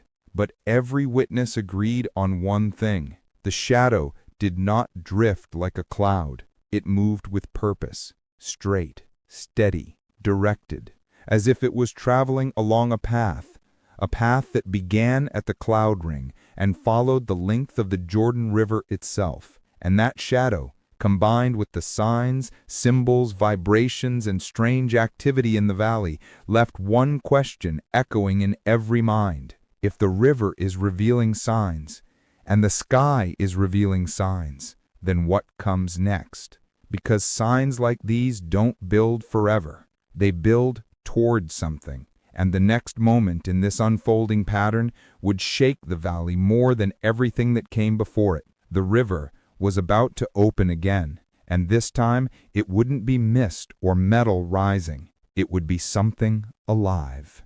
The shadow that crossed the valley lingered in the minds of everyone who witnessed it, not because it was clear, but because it wasn't. It hovered right on the edge of recognition, as if the sky had allowed only a glimpse of something it wasn't ready to show fully. People replayed the moment in their heads, trying to decide whether they had seen wings or light, or simply an illusion made by the sun. But deep down, they felt the truth, that the shadow wasn't an accident, and it wasn't random. It was part of the pattern forming along the Jordan, a pattern that was about to reach its most intense moment yet. The river had been revealing secrets from beneath the mud and stone for weeks now. Artifacts, symbols, chambers, tunnels, and signs that seemed woven together with purpose. But after the cloud ring dissolved and the sky returned to calm, the river began to shift again, not suddenly, but slowly, as though the water itself were preparing for something. The surface, once smooth, began to tighten, pulling inward like fabric drawn by invisible strings. The current changed direction, swirling in gentle coils that formed without wind or tides. The shallow pool where the tunnel entrance lay started to darken, not with debris, but with depth, the water turning a shade deeper, as if a shadow grew from beneath. At first, the change was barely noticeable. Then the pool began to sink, lowering in small increments, exposing more of the doorway stone and the arch. The air thickened with heat. A historian near the water gasped suddenly. She pointed to the sentinel's chest. The circular indentation, once empty and cracked, was glowing faintly. A soft golden light radiated outward, pulsing in slow, steady waves. The indentation was reacting to something, or calling to something. The historian whispered that the missing piece, whatever it was, must have been crafted from the same ancient metal found earlier, and perhaps carried a symbol or key meant to unlock the sentinel's full purpose. If that missing piece were to surface, the entire structure beneath the valley might activate, or awaken, or reveal itself. And that was when the river gave its next message, this time loud enough that everyone heard it clearly. A sharp crack split the air, not from lightning or stone, but from beneath the water. The pool around the tunnel shook violently, sending a wave splashing against the sentinel's legs. The water bulged upward, swelling as though something beneath was pushing against the surface. The ground vibrated with a deeper pulse, more powerful than before. And then the water erupted upward in a single forceful plume. When the plume fell, something floated in its wake. A small object, round, metallic, glowing faintly, drifting toward the sentinel. People shouted, workers ran, the divers rushed forward. The object bobbed gently in the water, glistening with the same golden light that filled the indentation in the sentinel's chest. It was shaped like a coin, but thicker, heavier, etched with the same root and water symbol found on the doorway stone and the capsule. At its center was a small raised dot, the sign of the revealing. The missing piece had surfaced. The current gently nudged it toward the sentinel's outstretched arms, and as the glowing metal touched the stone, the sentinel trembled. A deep pulse rolled through its entire body. The indentation in its chest brightened, flaring like a small sun igniting beneath its stone ribs. The valley went silent again. The sentinel lifted its head fully, and for the first time its stone arms began to move, slowly, stiffly, deliberately. The figure raised the glowing piece in its hands, holding it toward the sky as though offering it to the heavens. Light poured from the object, spilling across the water, across the banks, across the faces of the stunned onlookers. The Jordan shuddered, the tunnel rumbled, the valley shook, and every sign, every artifact, every sound, every shimmer, every symbol converged in perfect alignment. Something beneath the earth was answering.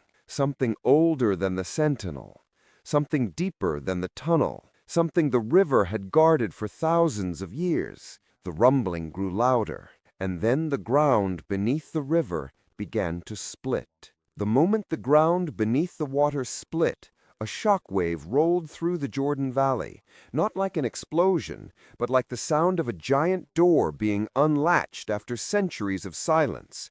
The river buckled inward, forming a long, jagged line across the water, and for the first time since the events began, the Jordan responded with unmistakable force.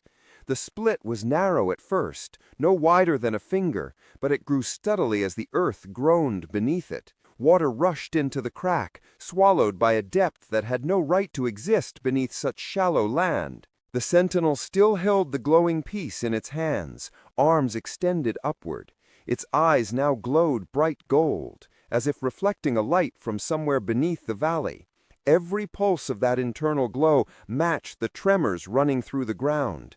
The sentinel wasn't just reacting, it was connected, bound to the river, bound to the underground structure, bound to whatever was waking in the depths. As the crack widened, bubbles erupted from the surface, bursting with cloudy vapor that smelled faintly of ancient earth, like air trapped underground for millennia finally being released. The riverbank shook. Small stones tumbled into the water. Birds scattered across the sky in chaotic patterns. Even the clouds overhead seemed to ripple, shifting into concentric circles before settling again. The researchers attempted to measure the split, but their instruments shook too violently to hold steady.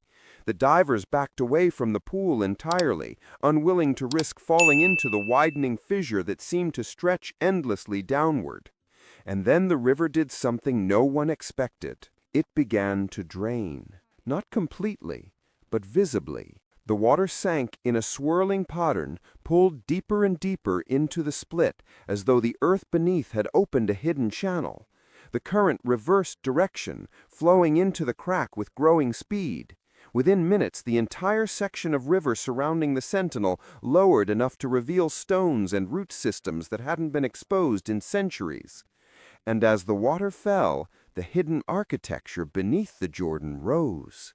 A massive stone structure emerged, not a tunnel, not a chamber, but something far more elaborate.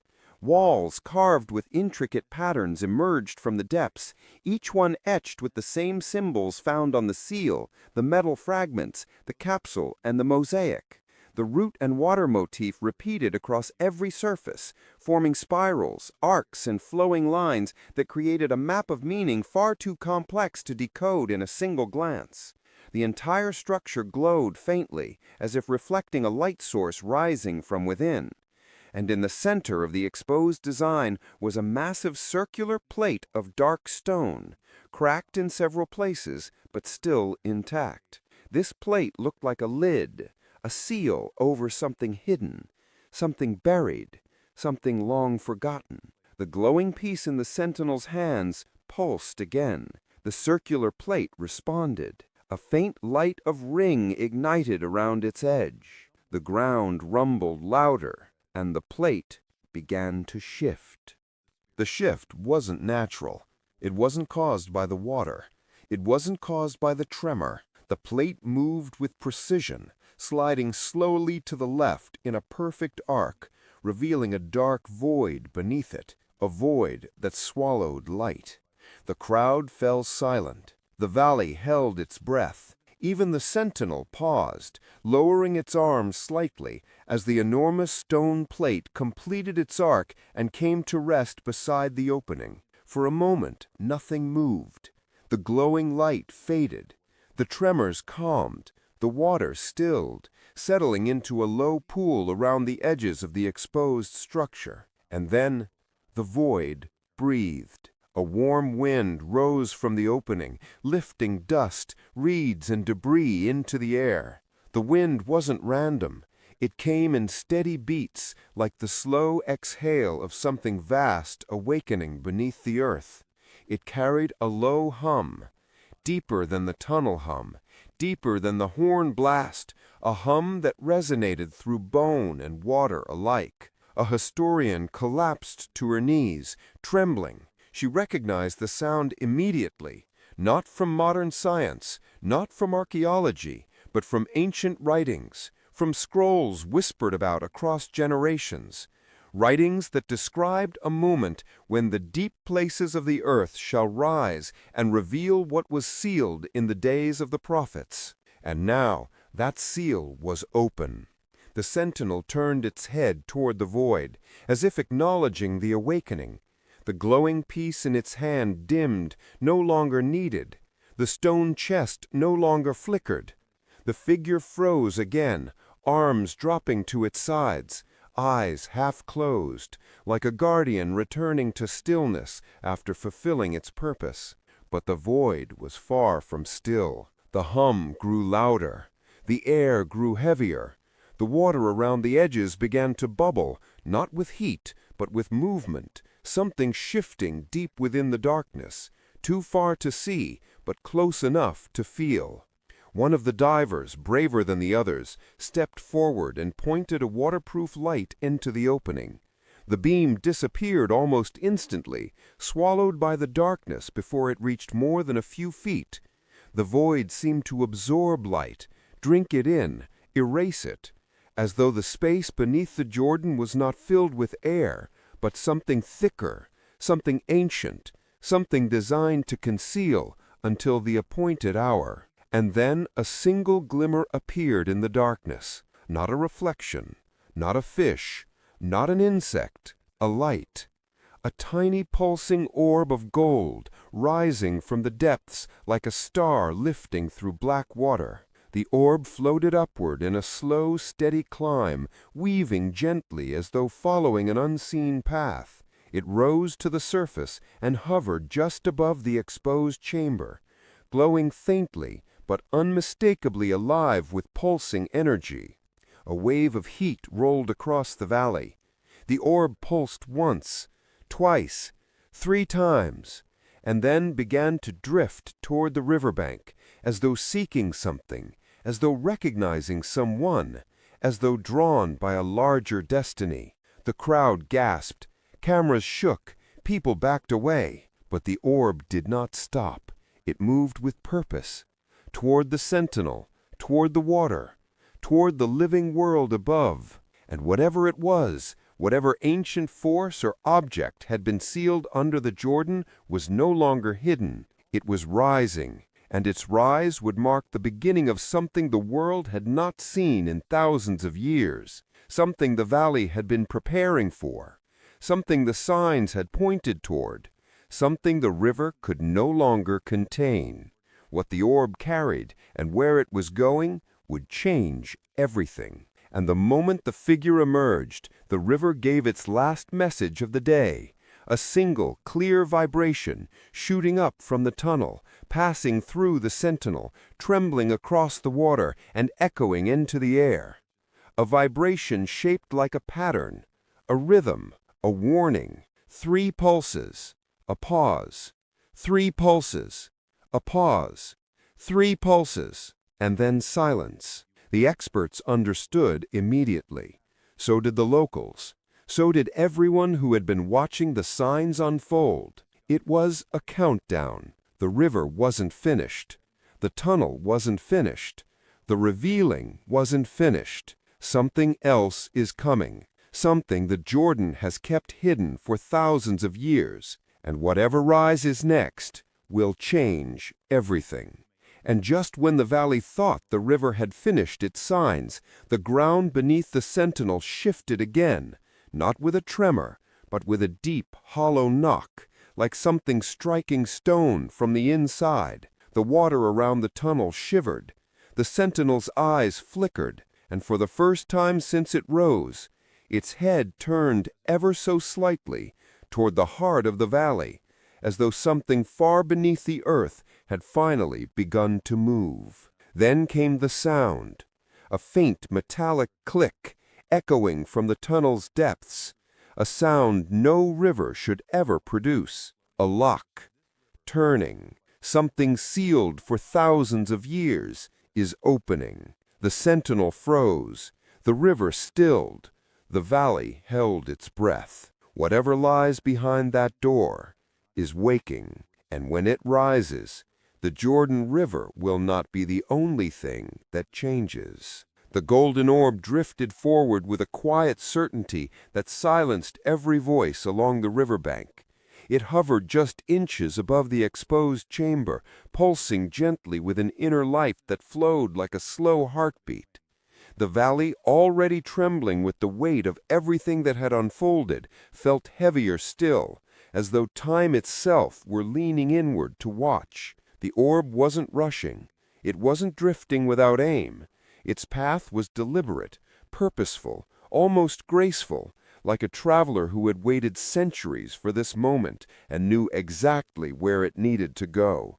The sentinel stood frozen, half submerged in the river, the glow in its carved eyes flickering faintly as the orb approached.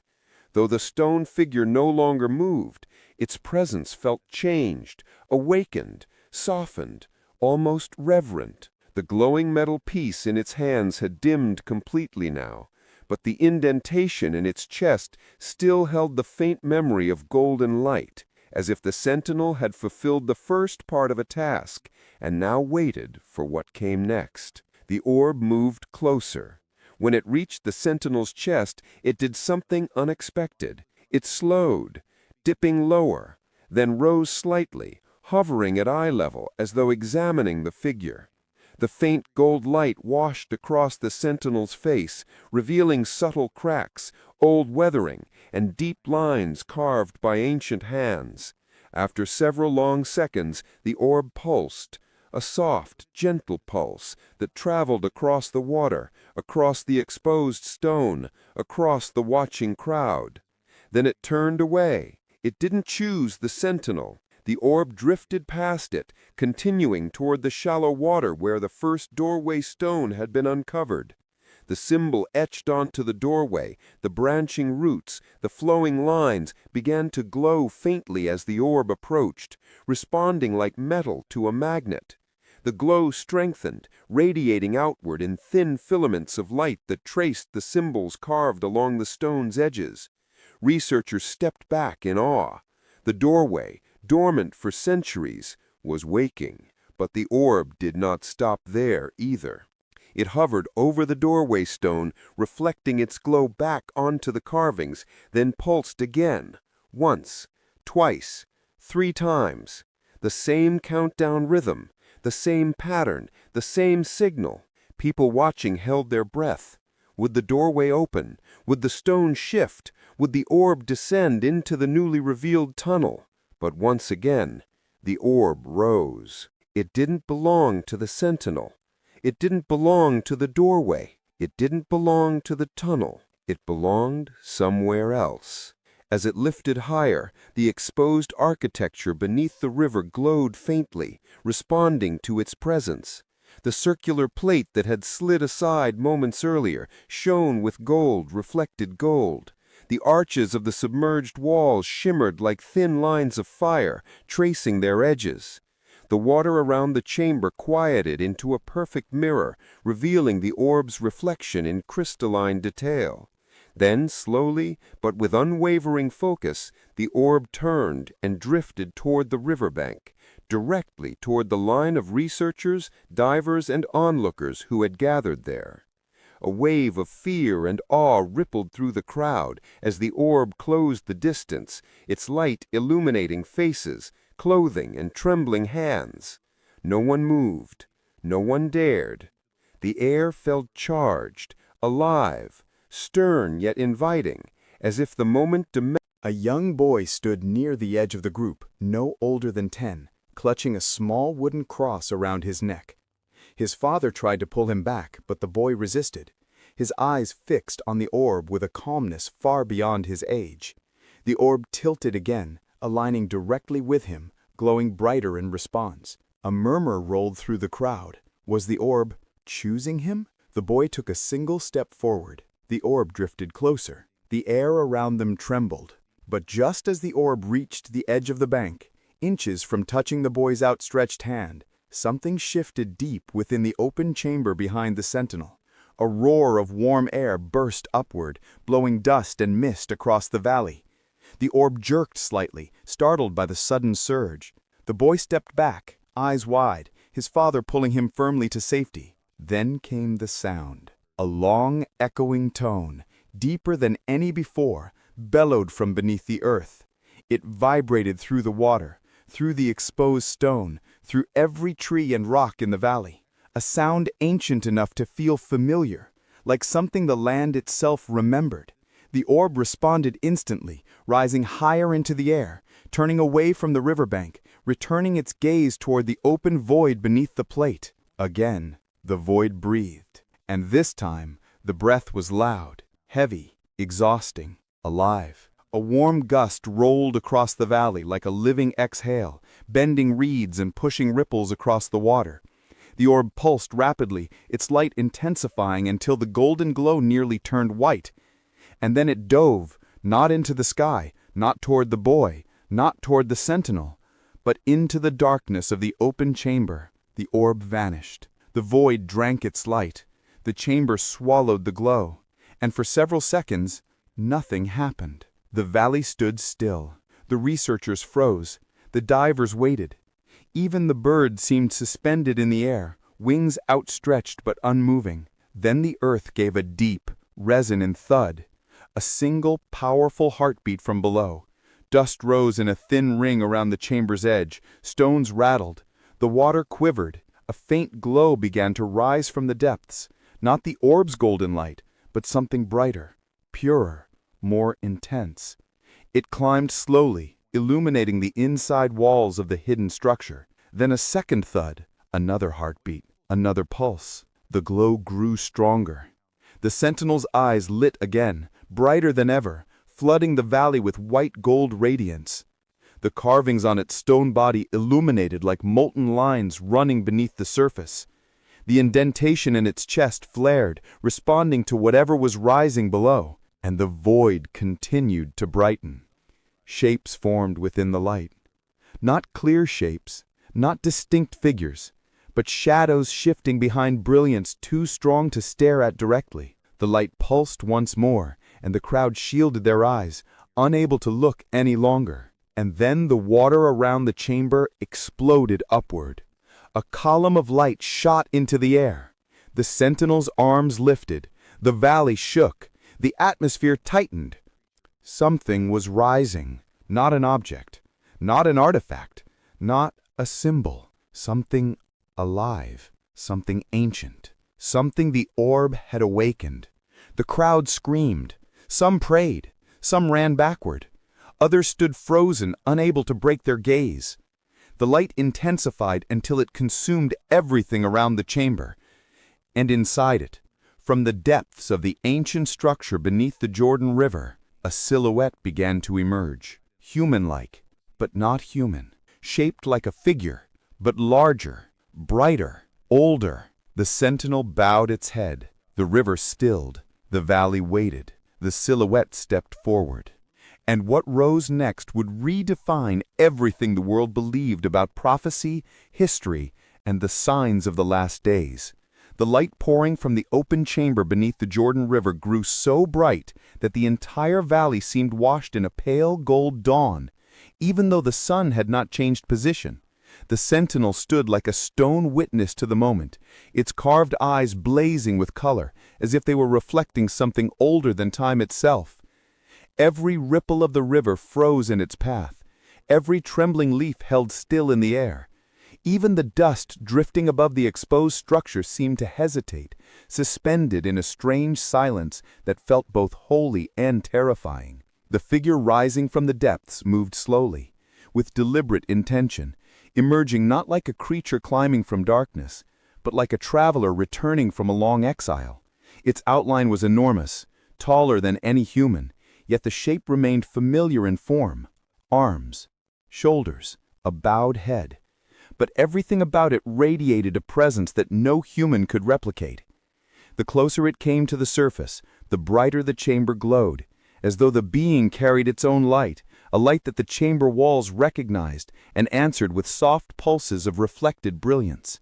The researchers and locals watching from the riverbank could not decide whether to step forward or backward. Some clutched each other, shaking. Some covered their mouths with trembling hands. One man dropped to his knees without knowing why, but yet no one looked away. It was impossible to look away. The light, the movement, the energy rising from the deep, everything about the moment held them captive in awe.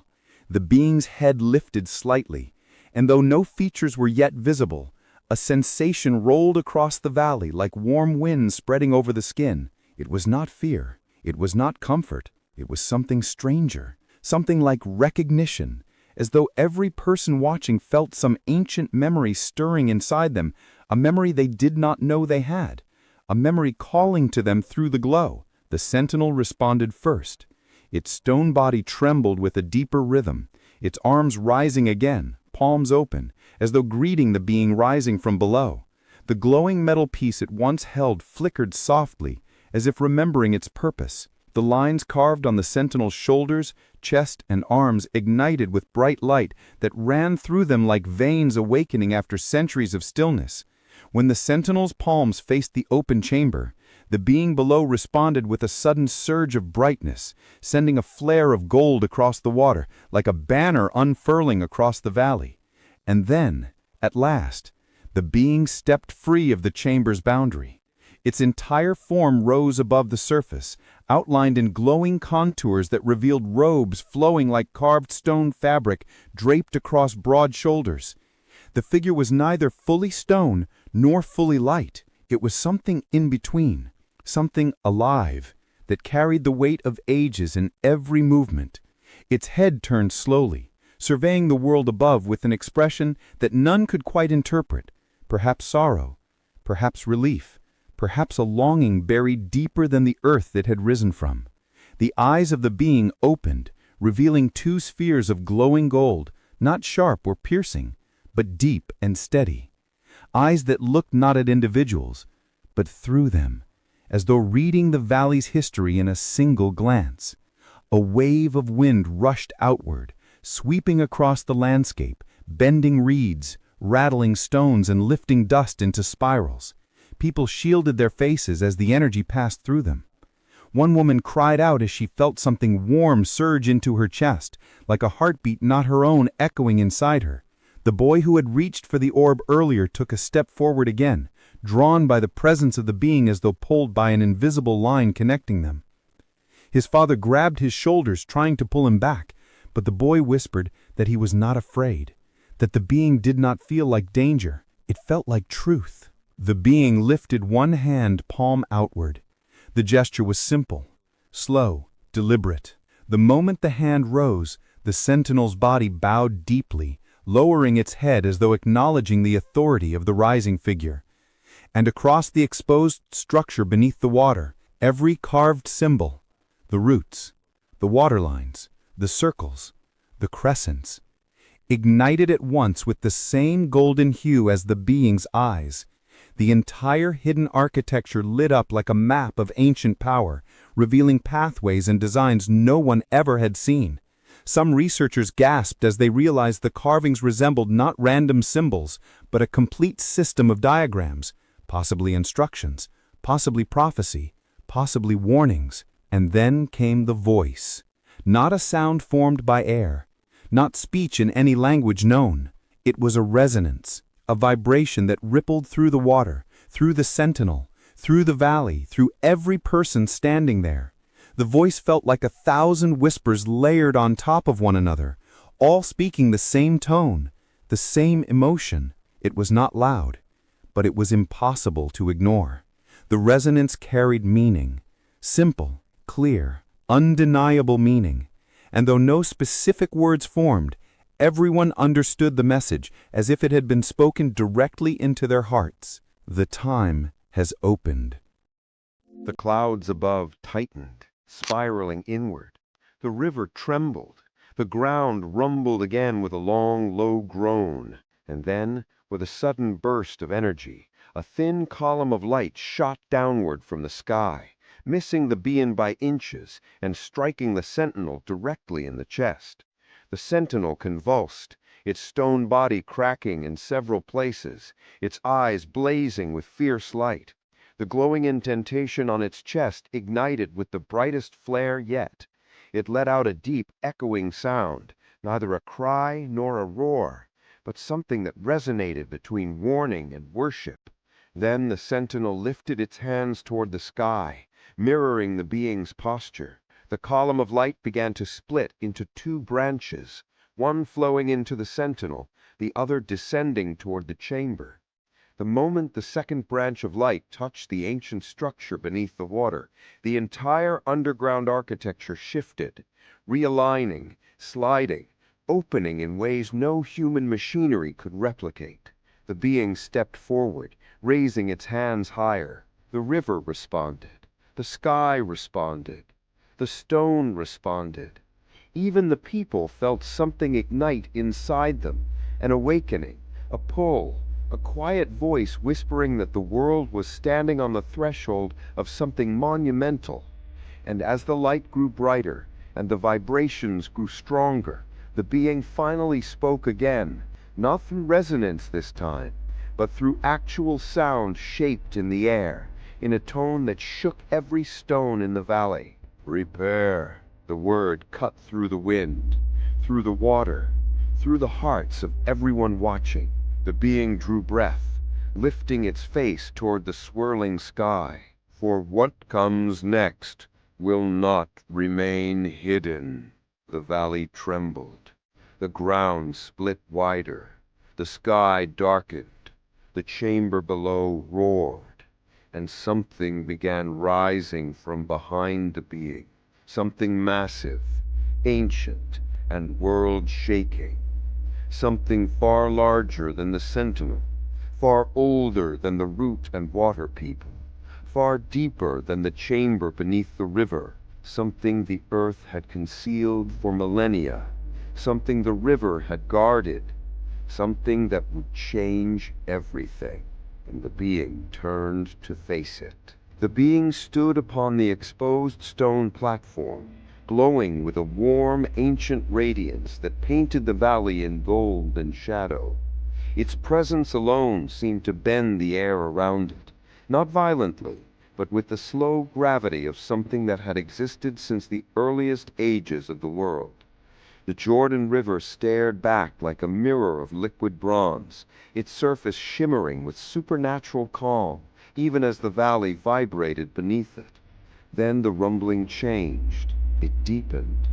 The resonance that had been pulsing beneath the chamber shifted into something far stronger, a bass-heavy roar rising not from stone, but from depth, from an expanse of underground world that no one in the valley had ever imagined.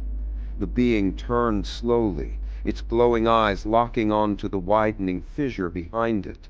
The crack stretched deeper into the earth, opening like the jaws of something awakening after centuries of sleep. The light from the chamber spilled into the depths, revealing only a sliver of what lay beneath. Yet even that sliver was enough to freeze every witness where they stood. Far below, deeper than the river should ever reach, something stirred. Not water, not stone, something alive, or something carved so magnificently it appeared alive.